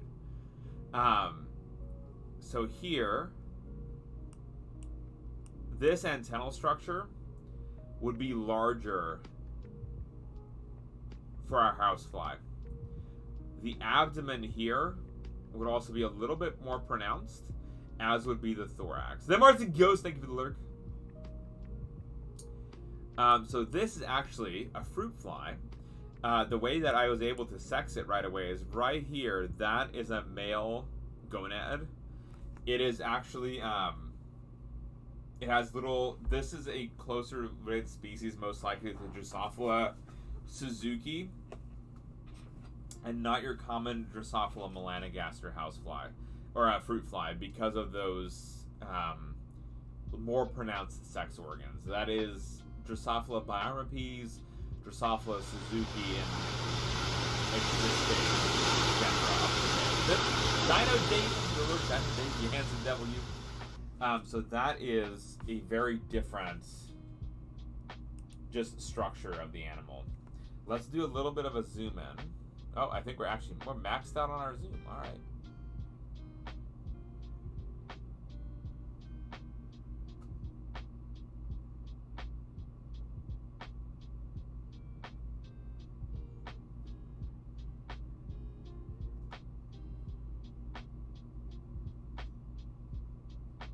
There we go.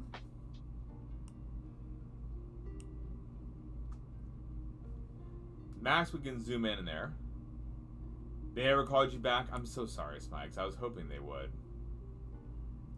How degraded the fly is, it probably went first before the amber hardened. So there's a couple of things on this one, Saphir. It's not entirely clear. So sometimes this degradation is not a function of the resin. So one could say, like, one possibility would be that it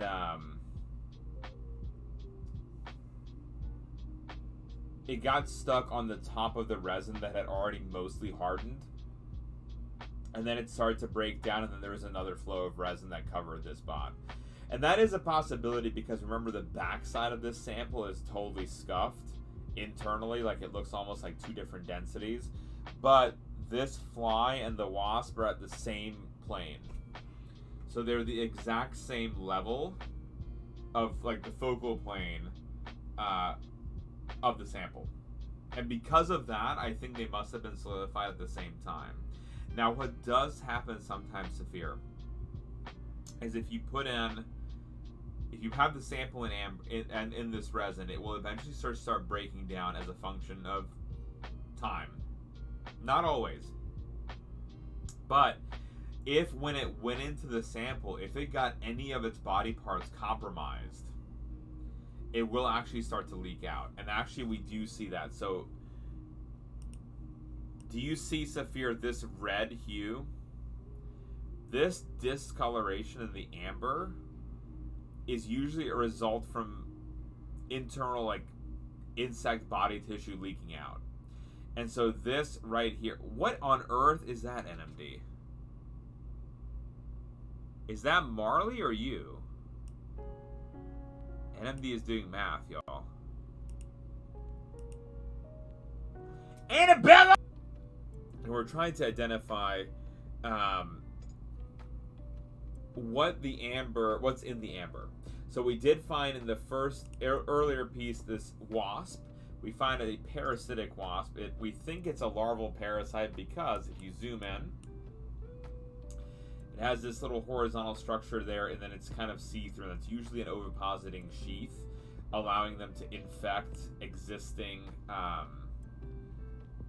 like, small larvae. Usually, like, so my expertise on that, they have been parasitic wasp and infect fruit fly larvae, is what we've seen in the past.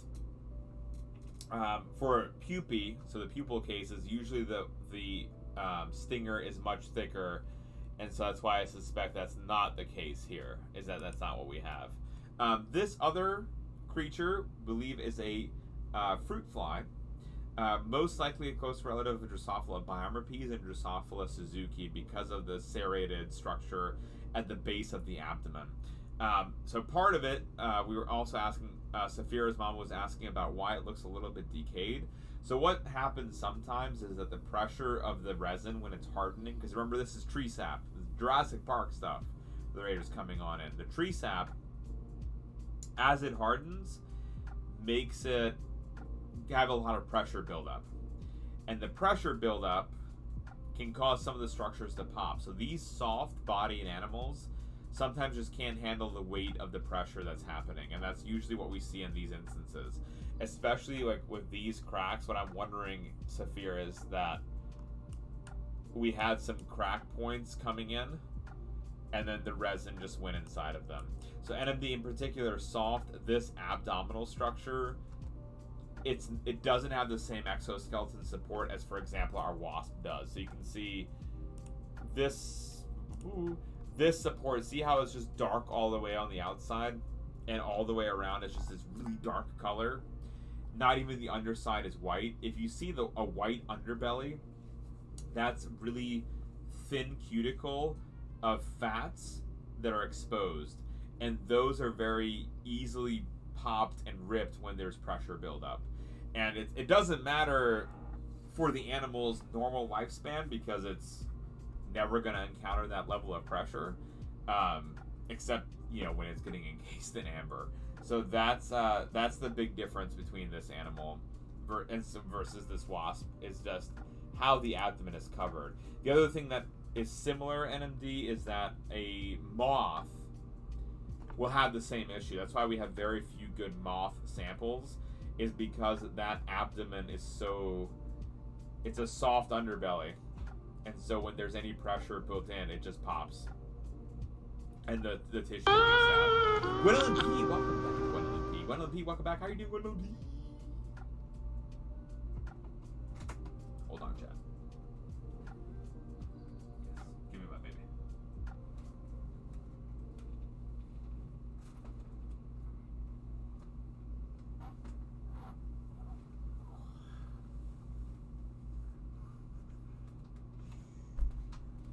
Chat, we got a little guest here today. We got a little guest. We got the lovely baby Alona is here with us. How are you doing, little one? How you doing? Do you want to say hi to everybody? Do you want to say hi to everyone? Ooh, there we go. There we go. There we go. We gonna help me do some microscopy? Yeah, we're gonna do some microscopy together with the lovely baby Alona. Who is this fly? So this fly, Gwen, based on the biology, it looks like a fruit fly. Now, it also looks like it's a relative of the existing species that we've identified, that's Drosophila biarrhapes and Drosophila suzuki. So those two fruit fly species that exist today have that serrated structure at the base of their abdomen. And unfortunately, I'm at max zoom, Gwen, so we can't get a better image of that serration, but that is those two species that have been regularly studied have that serrated structure. Other species that are closely related do not have those structures, and we're not sure why they evolved there and not in other samples. No one's going to pay attention to what you're saying. Quad, is that because of the little one?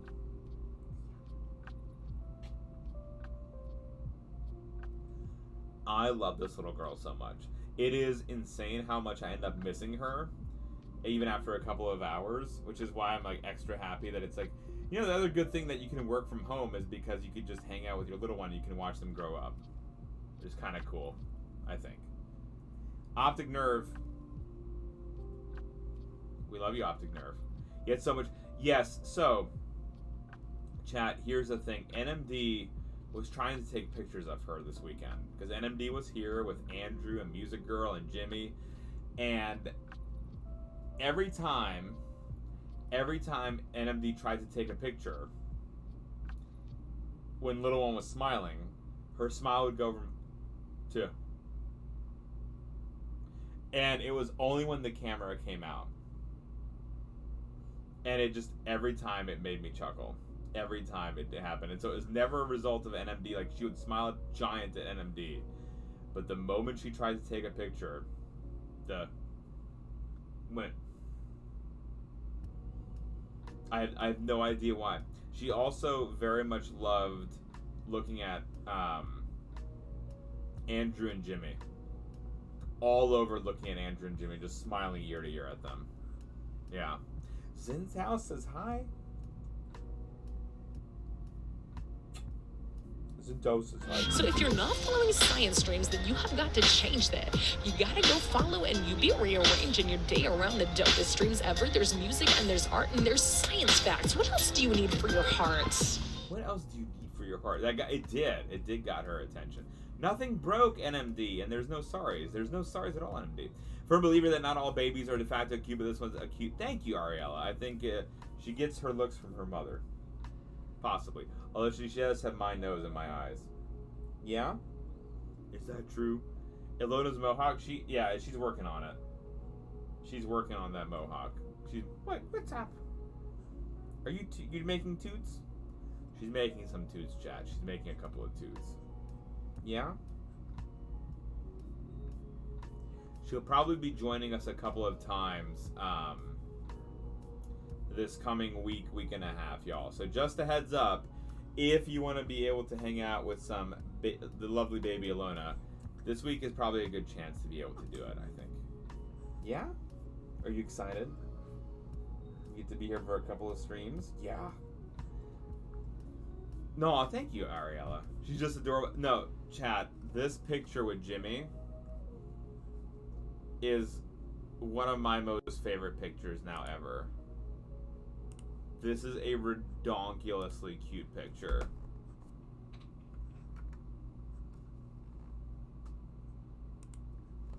Look at that picture with Jimmy and baby Ilona. You were so happy in that picture. Do you miss Mr. B? I miss Mr. B too. Jimmy was so good with the little one. Jimmy was just making faces and going blah, blah, blah, blah, blah, and she was just all kinds of happy. And then and with the lovely Andrew, check this one out too. This one, I love this picture too. Look at them. They're just both just cheesing and looking at each other. Right? Do you remember that? I have no idea what you can remember, little one.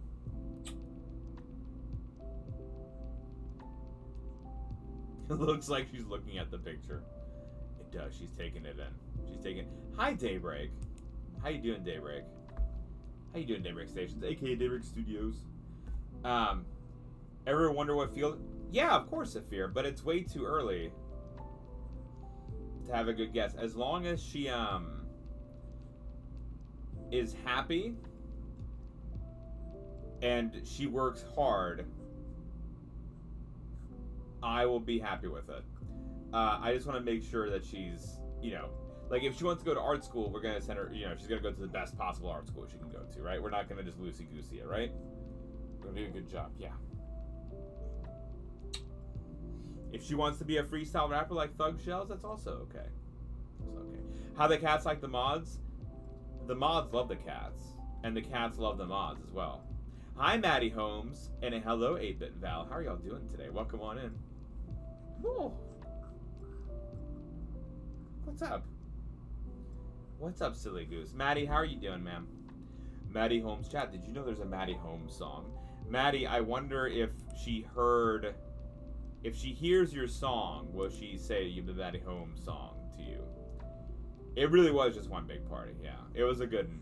She might want to develop games, and then big game. What's wrong with that? Nothing wrong with that. Can't believe I accidentally texted NMD during hangout time and she answered. Oh no, we were so excited, Theo. Theo, we were so excited to be able to say hi to you. Because we miss you very much, Theo. We miss you to the extreme, Theo. How could you film? Well, Theo, I think I was at the grill grabbing some items. And so everything was okay, I think maybe she was in someone else's arms. Ooh, okay. Let's look at this sample, little one. What do you think? Are we gonna identify some samples together? Hi, Kennedy. Give Ilona regards. Absolutely. She's right there. You can see her little head. You can see her little head there. Nephew doesn't pay attention to any of the kids' shows, but as soon as I put on an animal documentary, he's like, oh, that's so cool. I mean, Saphir, that would be really neat to have that kind of predictive ability of, like, being interested in animals. And if you could, get them interested in animals young. That's a good thing. Ooh, chat.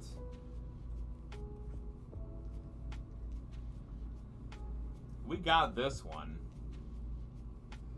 I think we can. Oh, come on, you got this. You got this one too, little one. Hmm? There you go. There you go. What do you think? Yeah.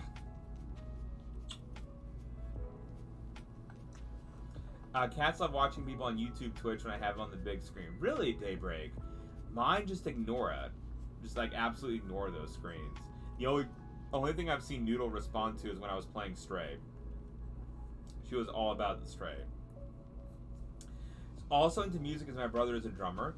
Also my brother with the drumsticks in the face. Well, 11-month-old, we do some silliness.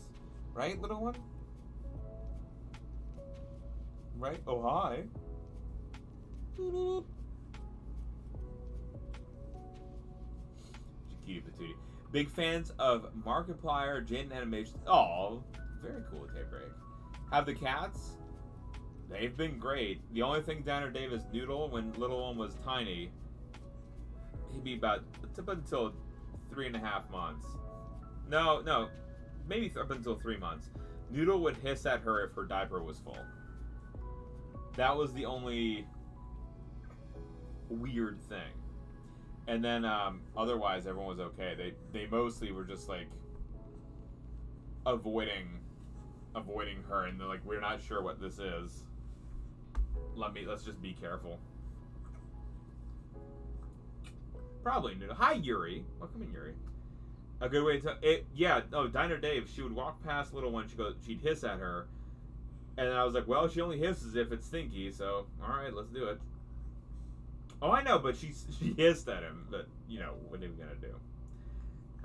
Don't leave us hanging, tell the dad joke or boo. Sin does good job with his jokes. Chad, any guesses as to what species of ant this is? In fact, we can not only figure out what species this is, we can figure out the caste of this is. This one's a really, really good sample. It's super tiny. Like, this sample is redonkulously small. It's very good. Hi, Rosa. Welcome in. How you doing today, Rosa? We're doing microscopy with Baby Alona. Baby Alona's first microscopy stream. Worker hell ant. It is not a hell ant. This sample is 30 million years old and not 90. That's why. So it cannot. Oh, good job. Not a leaf cutter. The way we can tell that. Zoom in a little bit, Dino Dave. Let's get that zoomage in there. Is the mandibles. Adoring the little one? Yo. Excellent. There we go. The mandibles aren't sharp enough. So Dino Dave, these are rather small mandibles. There we go. There they are. Those cannot cut through leaves. It is not a fire ant, Daybreak, and actually, good guess. Good guess. We can tell that based on this region right here. This is called the petiole. The petiole is the region that connects the abdomen and the thorax. I'm going to save this image real quick. And there, if the petiole had two humps, then it would be a fire ant. Because there is only one hump, it is not a fire ant. That is a pretty easy way to tell that.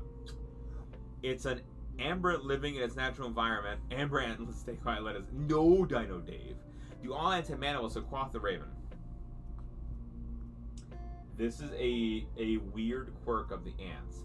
Did you know that male ants, for example, Quoth, do not have any real aggression? Their sole purpose is to eat and mate. That's the sole thing the male ants do. They also live 2 to 3 weeks. So if you find a near mandible-less ant, then it's most likely a male. So this is definitely a female given the mandible size. And then the other telltale sign is the abdomen. Even though this is a worker, so there are no ovaries in here, but there is a fair bit of fat reserve to allow for it to store fat in food processing. Be a camel? Sorry. No, Saphir, no sorries at all. She wants to explore. I don't blame her. The office is so different from what she's... Zin, she's in here all the time. She's in here all the time. This is where I work as well during the day. So she and I hang out here like 8 hours a day. But she still, you know, I imagine Zin, she thinks that things look new in here. Hi, Dacum. How you doing, Dacum? Welcome on in, Dacum. Green ant. Not a green ant, Dino Dave. Not yet a green ant. What's up? Let's say hi to Dacum.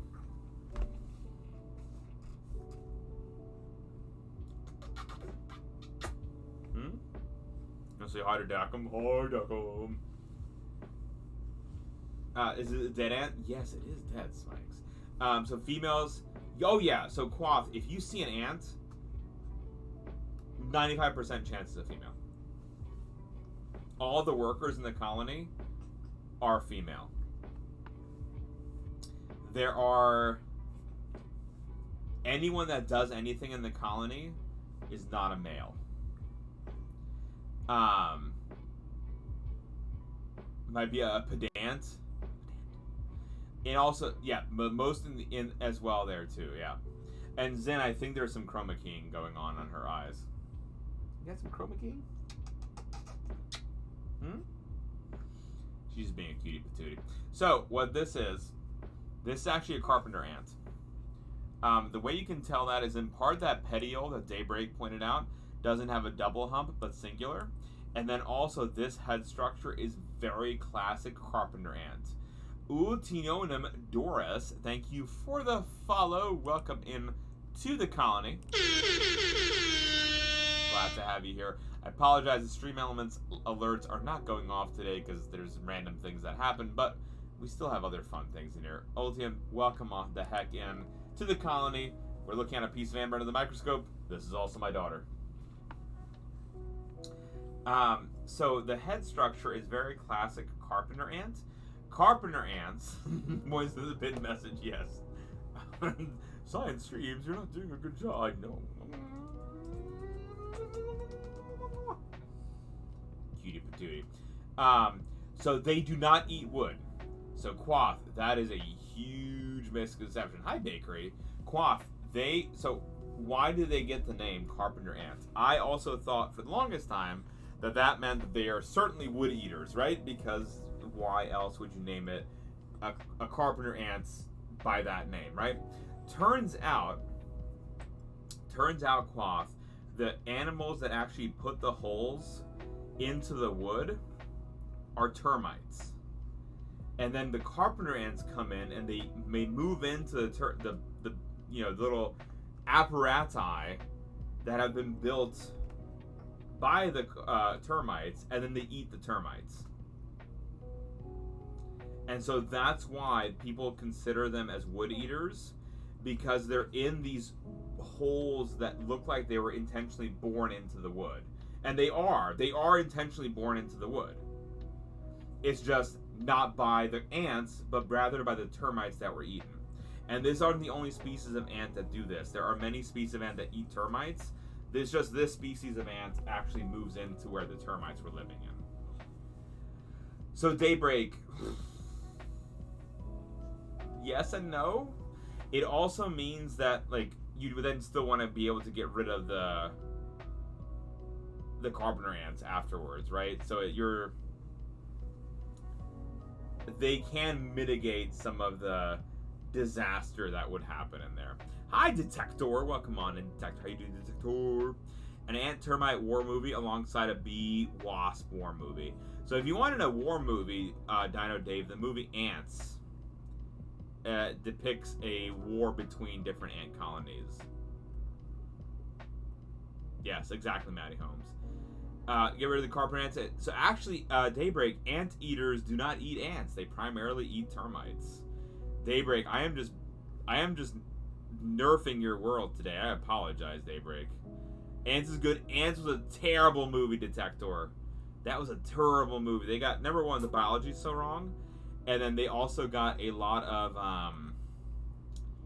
I find it to be a lot of it unsettling. That whole genocide scene between the colonies was not cool. I did not like that. Saphira's mom gotta go. Have a great night, Saphira's mom. Thank you for hanging with us. I appreciate the heck out of you. NMD 96 cents. NMD is how you say hero. Is that what we say? She's chewing my finger now. We're doing that. So if I skip ants and just go straight for the well, not for the aardvark, for the anteater, right? I thought it was great. It's more a cynical film, but I thought it did good. No, Detector. There's so much wrong scientifically with it, but then also it's just the horrifying genocide scenes in there. For me, at least, I was unable to continue watching that movie. I only know about carpenter ants and anteaters and termites. Can we just change their name? Is that a process? That's a whole process. That is a whole process, Quathraven, unfortunately. Is she teething it? She's chewing a lot, Maddie. On things. That's why she's chewing my hand right now. If she is teething, I think it might be a little early, but that's okay.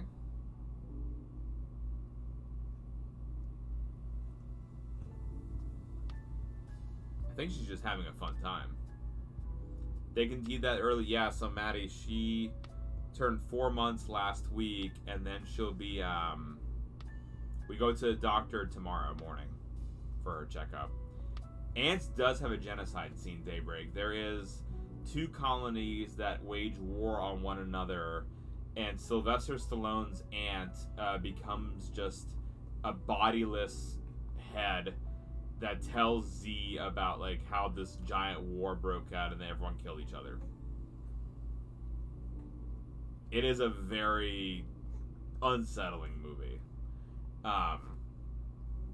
We will not be having a Discord movie night of that. I'd much rather watch A Bug's Life and dissect the science behind that versus the science of ants, because I don't want to actually have to watch ants again.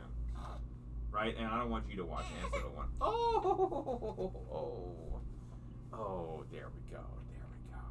She's still so adorable. Thank you, Bakery. I hope that she stays adorable. I liked Bug's Life too, Dackham. There's still a lot wrong biologically, but I think it's a fun movie. And really, I don't know what else we can expect from a cartoon ant movie, right? Less questionable. I have no idea what the actors were, Daybreak. My brother's first movie in theater was Ants. My whole family went and our parents bailed, so it was me and my younger siblings. I was grinding his fingernails right into... Ooh, Maddie, I am so sorry. I am so sorry. Her parents stared adorable. Big Game, are you trying to say I'm not the father? Big Gamey's trying to make fun of me, chat. It's okay, it's okay. I love Big Gamey. Oh, that's... Hey, okay. Balloon. It's time to say something nice about yourself. 25th, yes, yes. Okay, so what's really cool about this, chat, is we might be able to see some internal anatomy. I blow everything out. Okay, so not quite, but we finally see the eyes. There's an eye right there. And you could almost make out those individual cells called the ommatidia. The plural, ommatidium singular, because they have compound eyes, and that's what they utilize to be able to see. Right, little one? What are you looking at? Hi. Did you show chat your really cute outfit? Look at her really cute outfit, y'all. There is a little fox on it, and the little fox's tail is right here. There's a little tail right there. Isn't that cute? Isn't that cutie patootie? The most cutie patootie. Hi, Princess Bookworm. Welcome in, Princess Bookworm. She has another one of these that is a dinosaur on there, and the dinosaur tail comes off. And the dino tail is super cute. Right? Which one do you like better, the dino or the fox? Both? It's okay. Andrew, she wore an outfit for Andrew when he came, and he really liked that one. He really liked the special outfit she wore for him. Okay, let's flip over the sample, and let's see what it looks like on the other side.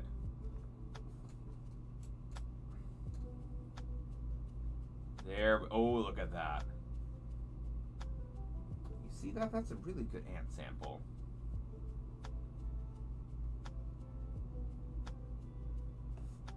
go. So we're going to take a couple of images. We'll take this color adjusted one, and then we'll do the regular full amber color as well to see how they compare and contrast. Ilona speaks full sentence. Father, I am 5 months old. I can't have favorite. Luckily, you're just 4, little one. Daybreak, I thought she was randomly that she was supposed to be turning 5 months old this month, but no, it's just 4 months. I was like, why did I not know that? Why did I not know that? I know, little one. I should know that. There we go. There are the mandibles again. Oh, the ant's not alone. That's fair. That's fair. She can't do math. I don't know about that. If she has her mother's genes, then she can do math. Yeah. Your mom is very good at math. She's a wizard.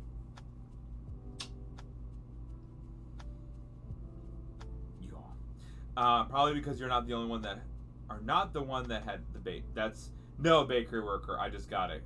I think I just got excited. Let's see, hold on. Arms squished down. Yeah, so the arms are pushed down. So here's 1 and 2, and then there's all 3 on this side, and there's 3 on this side too, Quath. It's just kind of lunging forward in terms of its motion. That's why you see those arms in the downward pointed position. What probably happened, Quath, is it was trying to escape, and then this movement got stuck. So if its legs were curled up towards its body, then it would have died before it got preserved in the amber. But because it's looking like this, the structure of the body means that it probably got caught in the amber and then it died. Which I think is interesting that we can identify that component. Yeah. Cook and cooking is science, and science needs math. To argue that baking is science and cooking is more of an art. I would argue, Smikes, that they're both science and they're both art. Both cooking and baking. Because there's always that little bit of extra something in there that you put in, and it's not necessarily the written component. It's just something that the magical extra touch to it is my feeling, Smikes. Does it mean it correct? Probably not. But that's just the feeling I have. Yep, yeah, so Quath, and you can tell this too outside. If you go outside, I'm sure you've seen those curved bodies like along the side of the road of the insects. And so it'd be a similar, it's a similar principle.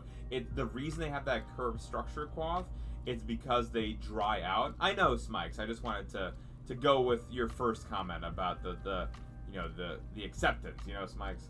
So Quath, they dry out like in the outside too, because they're walking with hydraulic pressure, and that's how they're able to do that walking, the normal everyday walking behavior. So when they dry out, they go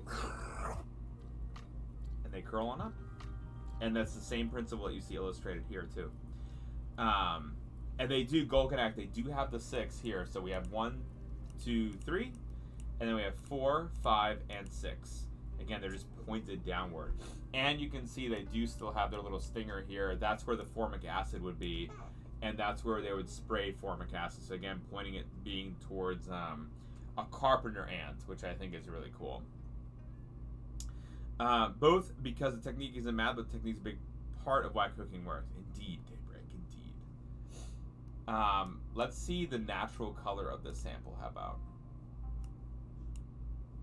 Let's see if this will work. There we go. Look at that. We changed it yellow. We changed it yellow just like your outfit. Just like your outfit. Yellow. You can be the star. You want to be the star for a little bit? Bye. Superstar. Ooh. What you up to? There you go. You want to sit like this? Hi, Mikado. Welcome on in. It has a tail like exactly. I love this little outfit of hers. I think it's so cute. Are we chewing on my finger? No, we're not. Okay.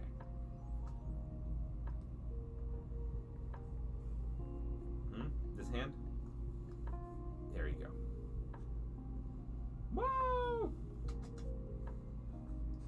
She's been a star. Oh, Daybreak. She's been my little star, at least. Ooh.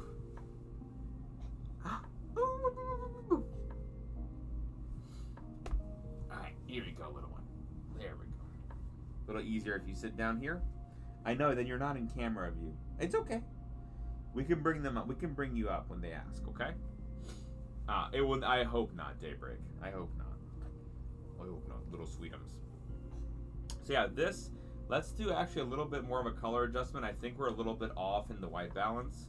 So let's just move the sample out. Yeah, we're a little bit off in that color. It was a little bit too dark. Daybreak, thank you for the lurk.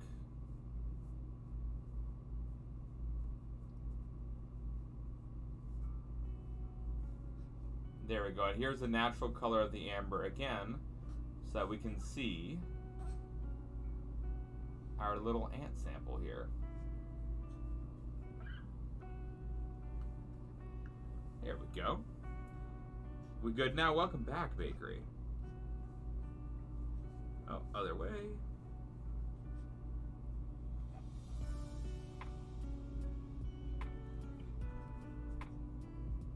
Sorry, y'all. This is a very, very small sample. Not just the ant itself, but the whole piece is super tiny.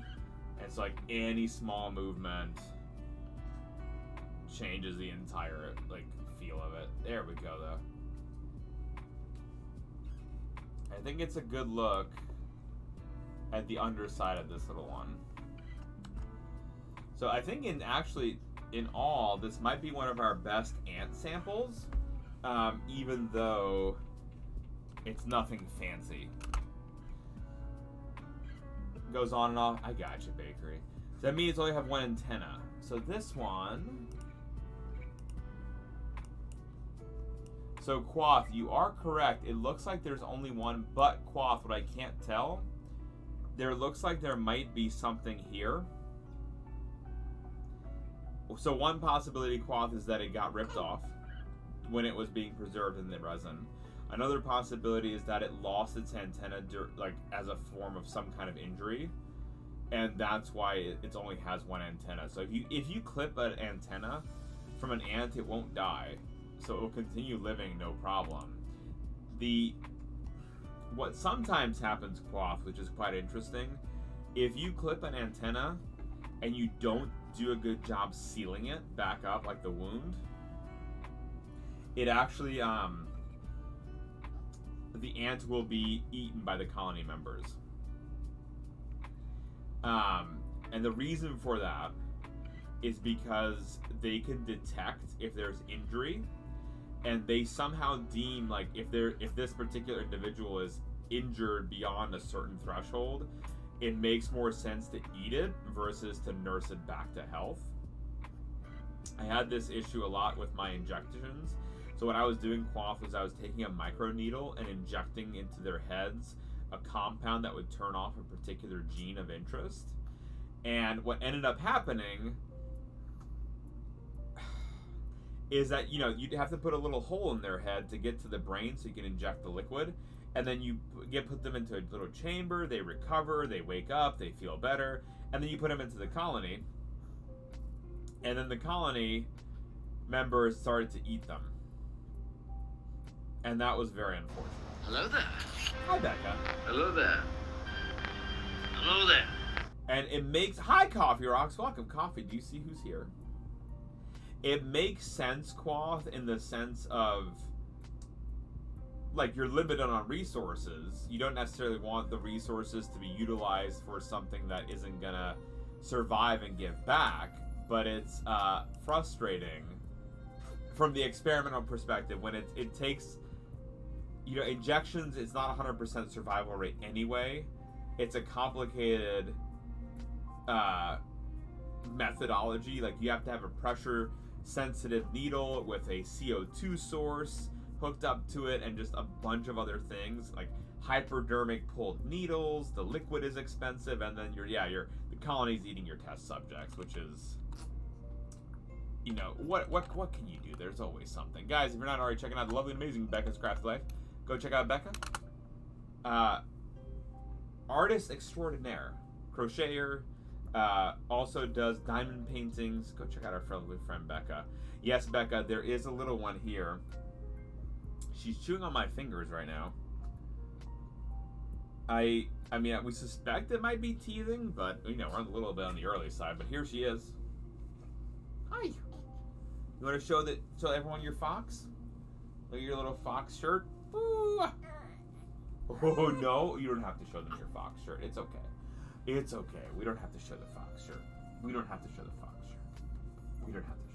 fox shirt. Didn't need them anyways.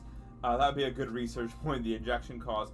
So Quoth, the turning off of genes, if you do a mock injection where all you inject is everything but the thing that turns off the gene. So the thing that turns off the gene is originally, they dry it out and you have to rehydrate it, this little molecule.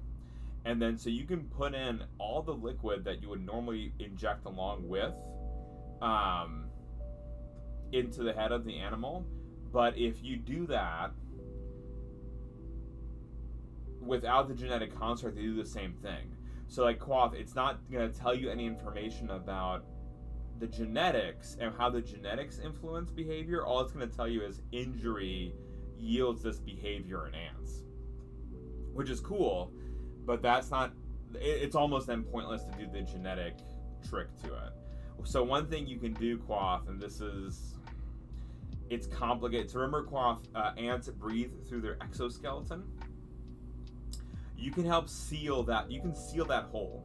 So actually, it doesn't fully ever heal the hole that you make in their head, because only a very thin membrane forms. That very thin membrane, like, is easy to for them to get an infection, and you can re-pierce it then super easily. So if you have to inject them again, it's not a problem at all, because the exoskeleton doesn't grow after they hatch from the pupal case. So what you can do is you can put a tiny drop of nail polish onto the hole that you pierced into their head, and that seals up the hole, and it also hardens, so it gives them almost like a pseudo exoskeleton to build on in there. However, Quoth, remember how we talked about that ants breathe through their skin, their exoskeleton? If you put too much paint or nail polish or what have you on their exoskeleton, it'll actually choke them. Because since they breathe through their skin, if you cover their skin with something, then they can't breathe. Seeing things here, I can see the brain. I think so, Zen. Let's zoom in, Zen. Zen, this is what I had suspicions of that we were able to see from the other side, but we didn't quite get to see it. So here is the underside. And so Zen, what you're seeing here in white is connective tissue. Screenside, yes, coffee. Carlo tonight had one of his mods come into town, and they took him out to dinner. So they were having a mod dinner tonight. So he'll be back tomorrow. He'll be back next Monday. Or if he has something that come up, then the following Monday. I love having Carlo here, but if he's busy, I never want him to feel like he has to be here. So they run from rain because if a drop falls, it could drown them. They run from rain because they can detect humidity, and there is a innate fear almost of a really high concentration of water. They can drown from a Quoth if you stick them in there, although fire ants, for example, can swim because they're of the surface tension of the water versus their exoskeleton. It allows them to have a swimming behavior. So it just depends on the ant species. Yeah. But Zen, I actually want to center it a little bit more so that we can get a better look on the head. Because Zen, I also had a sneaking suspicion that we could see something, but I just don't know, Zen. Okay, that's the max regular zoom. So we can do a digital zoom now as well.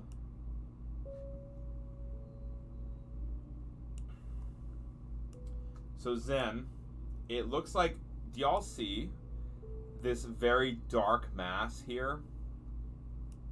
This underneath here, and this. So note, here is one eye. That is the eye of the ant.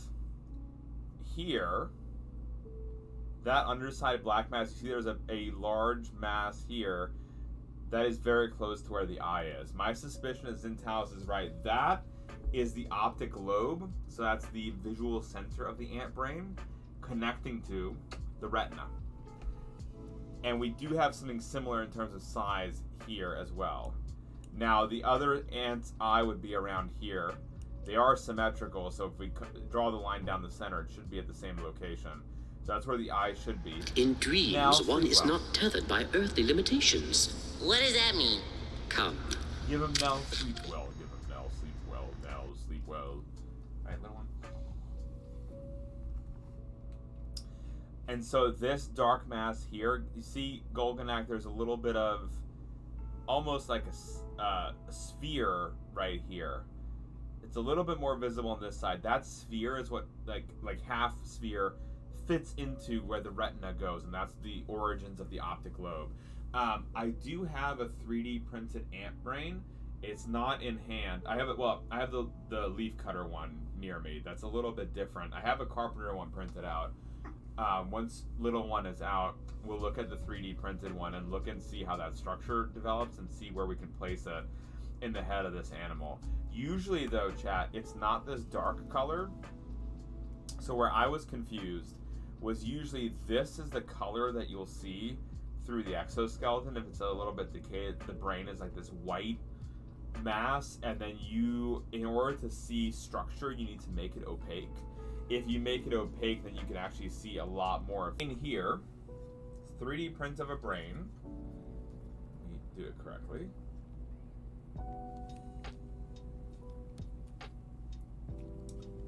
I cannot get the perspective right. There we go. It'll be similar to this. So the optic lobes,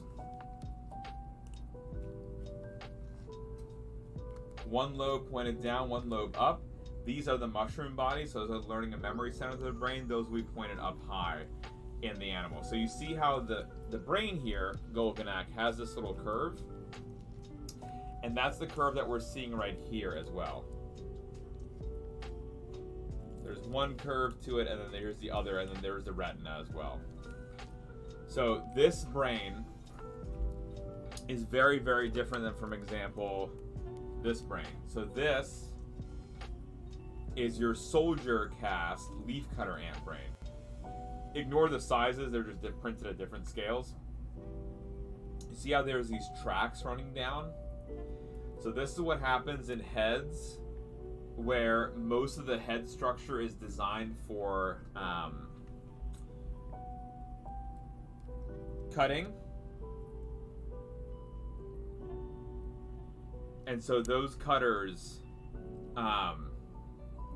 like they need to have a lot of musculature. So those neurons, like the optic lobes, are going to go towards the retina, and then you're going to surround it with muscular tissue. Yeah, so Golganak, like in the head space, it's primarily filled with muscle tissue, and then you have the brain. Now, Golganak, interestingly enough, there was a lot of mischaracterization of these samples when they're first started to do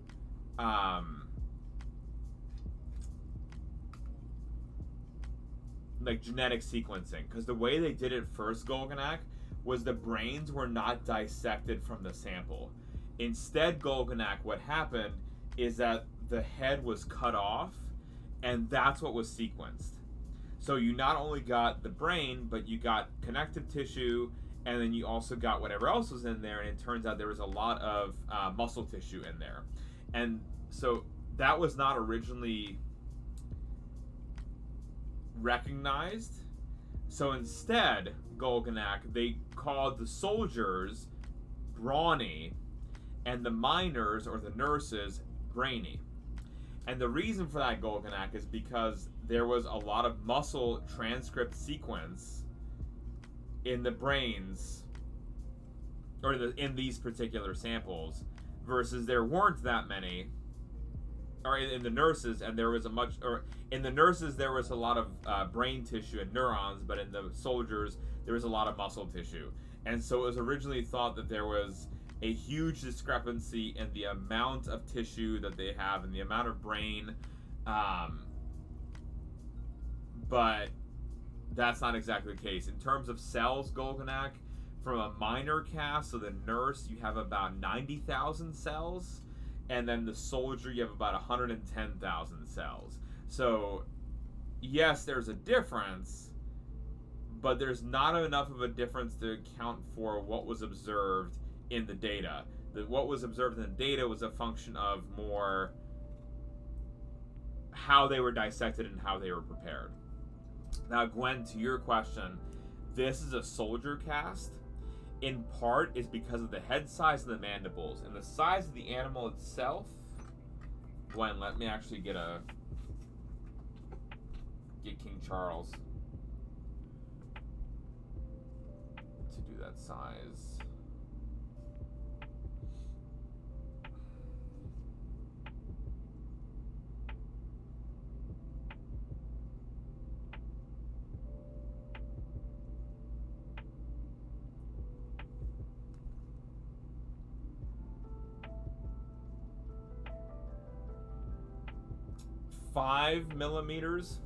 Approximately 5 millimeters, Gwen.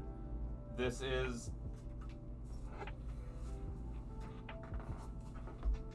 less than the ideal look to it because, Gwen, normally the miners, this is a minor sized ant, but what you see is the mandible structure is much more in line with what a soldier has versus what a miner has. And now, why might this happen? So if this animal was underfed, it would come out smaller. It would not be a full-size major, but rather it would be this intermediate size between a minor and a major. It is also, Gwen, it might be that it's a flavor of carpenter ant or Camponotus that it might be extinct today, or it's split in evolutionary lineage, and this flavor of common ancestor is no longer around. But again, those mandibles, these aren't the lifting babies mandibles, these are the biting ones. And you can see all of the serrations in the mandibles really clearly, actually, in this sample. And those are designed for biting and not for picking up other samples and like examining the sample and seeing what's going on. So that's some of those big differences there. So the other thing, Gwen, it might be the first soldiers of the colony. So when a colony starts, there's these ant casts called minims. The minims are an intermediate state. They do all the work. They are really, really tiny, and they have a short developmental time. The next caste that hatches are the miners. The miners are the ones that are the nurses. And then there's the soldiers. The soldiers are the latest to show up in the colony. It's also dependent on density. So like how many nurses are in the colony. And at a certain threshold, they start producing soldiers, but those soldiers are not full-time. Or full size. Those soldiers are this very small size, and then they eventually start scaling up to being full size as well. So Gwen, it could be one where we've started off in that state. Like maybe these are some of the first soldiers of the colony. That's the other hypothesis too. Hello, Pimp Cat. How you doing, Pimp Cat? How you doing, Pimp Cat? Oh no, Golganak. You Golganak. Listen, Golganak, you are breathtaking. And you do an amazing job identifying the what, the who, the amber? It's alive! Alive! always wanted to say that. You absolutely crushed it, Golganak. Yes, those mandibles are one of the really important parts in this particular sample to look at. On top of that, too, the body shape and size, the abdominal structure also is quite large. The length of the thorax is another indicator. So yeah, those are the points. Quoth, let's see Quoth's other question. So is the brain protected? So Quoth, there is recently, Quoth, this is in the last 3 years. It's not actually published yet, Quoth. But there is a blood-brain barrier in ants. That's the unpublished one, but it's been published before in fruit flies and other insects. What that means is only certain sized molecules can cross from the blood, which is the insect hemolymph, to the brain. And because of that, there is this protection in the brain. Now, certain molecules can cross that barrier, and it's supposed to be signaling molecules. So molecules that signal from the body to the brain, or if the brain wants to send out a signal. Some of them not through electrical signals, through neurons, but some of them are small molecules like neuropeptides. And those would be emitted from the brain that get released, and they cross the blood-brain barrier, and they go into the rest of the body. And actually, Quoth, there's a really, really cool one that we were studying in grad school called neuropeptide F. And what we find is neuropeptide F, when it decreases in the brain of these ants, there is a small molecule signal that is sent through the abdomen, or through the thorax to the abdomen. And this small molecule, in conjunction with a neuron that touches the ovary, causes the ovaries to start to shrivel.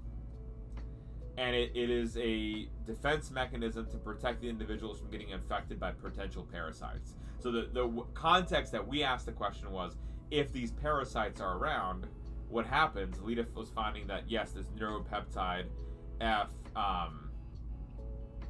decreases, and that yields to the ovary-inducing cell death.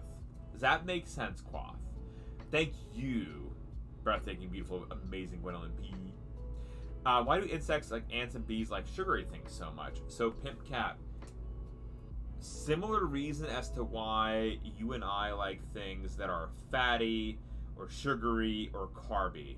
Those foods are high in energy, and given their life cycle and lifespan, it is hard to find. And so they have evolved to seek out and identify these food sources. Now, normally in the wild, they're not going to find a pile of sugar. So they are not recognized from an evolutionary perspective that this is a possibility. And Gwen's right, this is for most creatures. They're liking these energy-rich foods. So if you give them the option, they will gorge themselves because they're not used to this ever happening. And they're not used to the possibility or potential of this happening again. You might be, I don't know if you can do it with an ant, you might be able to train other animals to be like, look, it's not your last meal, it's okay. I know our cat Noodle, when she first came home with us, she would eat ravenously.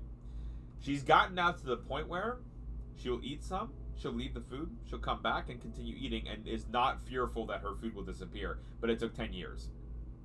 There's also, how smart the cats are and whatnot, too. Increased dopamine. There is dopamine and serotonin signaling in the brains.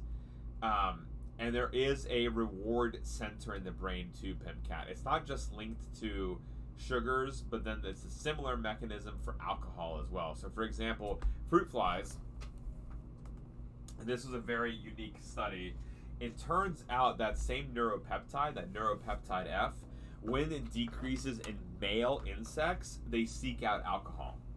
And it turns out also, which I thought was quite cool, that neuropeptide decreases after the males have been rejected for mating.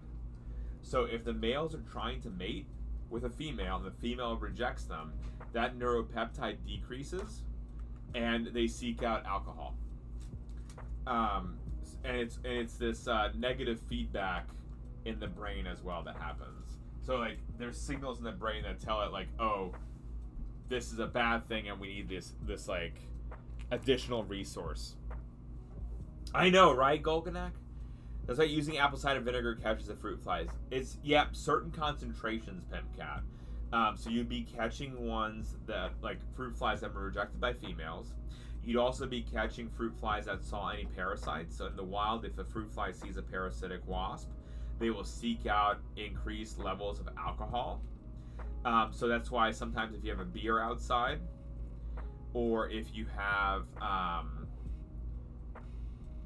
wine, you'll start seeing them zip around. Even like usually around really higher concentrations, you won't see the fruit flies. But if you start seeing them, it's usually because they had a bunch of and what's really wild about it is there's no species around today that looks or acts similar, because it's gone extinct. And the reason we suspect that it's gone extinct is because of its mandibles. We think that it got so specialized that it couldn't survive anymore, and it like its food resources went down, and it was so specialized on this one particular food resource that it just died out. And so here, y'all, so Megs, this is the hell ants right here, and the reason it looks strange, you see those mandibles that curl up? So those curled up mandibles are like, that's the business end right there. And those are what they use to catch their prey. So they vertically caught them. Instead of like our usual ant mandibles that go horizontal, they had vertical. They had vertical ones. Hi, Death and Barney. Welcome in. Those vertical mandibles were very, very specialized to catch prey. And those, we suspect that those beetles and like proto-cockroaches went extinct. And that's what led to the death of these animals. They got so specialized for it. Yep, this is the side view, Megs. Yep, so the head. This is the eyes right here. These are the eyes. And then that's the mouth on the side view.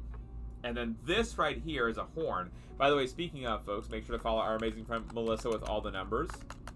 Melissa is a gaming streamer extraordinaire. And one of our OG best offenders. Follow Melissa with all the numbers, chat. So yes, Megs, side view here. And they evolved with a sword uppercut, and they were, yes. So Megs, this is why I thought you might like it too. Megs, this right here is a horn. And that horn, this is where it gets dark, is suspected to be utilized to pierce their prey. Because the exoskeleton of these animals was far, far too hard to be like their prey to be just like cracked through. These mandibles weren't used for cracking, they were used for holding on to them, and then they pierced through the exoskeleton of the animal and then sucked their blood out, which I think is really, really cool.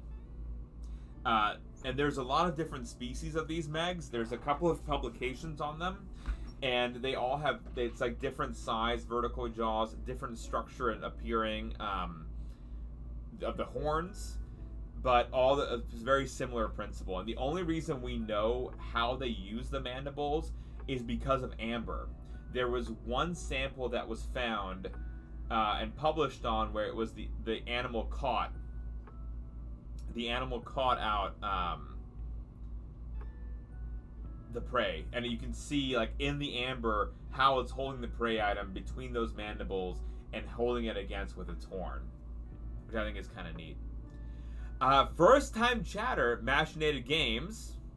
Why do your auto captions? I don't know, Machinated. Does it matter? Golganak, thank you for the tier 1 gift sub to Megs. Megs, please enjoy the ad-free viewing and the emotes made with love. I'm sorry the stream elements alerts are not going off today, but I think I should be able to do it manually on this one. If I remember what button it is. There we go, it's down there. Whee! Thank you so much for the gift sub to Megs, Golganak. Appreciate you, Golganak, thank you. Enjoy the ad-free viewing, Megs, and the emotes, and thank you for thanking Golganak. No wonder they called the Hellhound. They sound and look like they were taken straight out of the Hellraiser. Yes, Megs, if you would like to see, I'd happily pull up the paper. The paper is really, really cool, and I'd happily show you if you would like to see. Hi, Miss Yvette. How you doing? Guys, also, please go follow our amazing friend Celestial Bean Art. Bean, amazing artist extraordinaire. Please go drop her a follow. Again, another one of our OG friendos. Go follow the lovely and amazingly breathtaking Celestial Bean Art. Megs, let me show you the paper real quick on the Hell Ant. Because I think I have the paper pulled up. I think that's one that I've actively saved. Yep, here we go. So Megs, this is the figure that shows the evolutionary relatedness of these animals. And so what you can see is that there's a lot of structural differences. So there's these vertical jaws here with the horn, and then that's compared to these horizontal jaw members here. Yeah, and that's what they evolved from. The Hell Ants have cast. So Machinated Games, we don't know. When we've found the samples, we've only found one appearance. Now there are some ants today called Harbignathus. They look similar to these Hell Ants. The jaws are horizontal, but in terms of, they almost have like a wasp-like body in terms of like length and pierciness. In those species of ants, what you actually get is that all the workers and the queens look alike. The workers and the queens look alike, which is really cool because it means that there's no physical specialization. It just is biological. And what that actually corresponds to is that the animals, any individual in Harbignathus can become a queen. And because of that, it means they can start the colony. What's even cooler about that, I think, Megs, is that if the queen dies, a worker can become a queen and take its place. And that's something they actually decide by fighting. So there's a 7-day duel. Every day, fewer and fewer animals duel until the very end, where there's just one winner. And that's how it's decided who gets to become the next queen. Yep, so each day, fewer and fewer ants are fighting. Say what? But up to 7 days. The winner gets to become the new queen. She also has her lifespan extended by 6 times the length. Which I also think is quite incredible that they can all of a sudden live that much longer. Are wholesome as Thank you, fat. Demartigos. Yay! But actually, Demartigos, no you. Kiko Vision, welcome in, Kiko Vision. How you doing today, Kiko Vision? It's good to have you here. Good to have you here, Kiko. So yeah, they're amazing animals. So we suspect, Machinated Games, that the Hell Ant probably operates under similar rules. We don't know for certain. It's just based on the samples, it doesn't look like there's any difference between a queen and a worker, or we've never caught a queen. The likelihood is that it's just they look alike, and then it's probably operating under a similar principle because the Harbignathus ants are pretty ancient in the evolutionary tree, and so that's we suspect why it looks like that. Megs, this is the piece of amber where it was shown how the animal caught its prey. So you can see this is the upper view, that's the horn right here, and the underside of it is the mandible. So it's that catch, and so it's piercing the animal with its horn. It is quite and then yeah, here's like the side view reconstruction of what it looks like.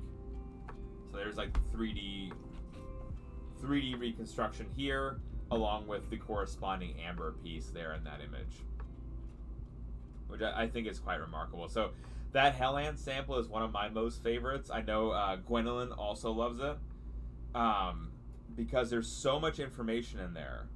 It's also one of the originator of it's the most ancient ant species. It's where most ant species evolved from. It's super specialized, so it illustrates the concept of evolution, specialization, and there's a lot more biology to it. And it's just, I don't know, I get a kick out of it. I think it's an amazing species. It's the one Gwendolyn always wants to bring back. Like if we were to do a Jurassic Park style thing, Gwen's like, bring back the Hell Ant! And it's like, unfortunately, you can't extract any DNA from these kinds of amber samples. Miss Yvette, thank you for the biddies, Miss Yvette. Looks like I set up to snap things in half. So, Soup,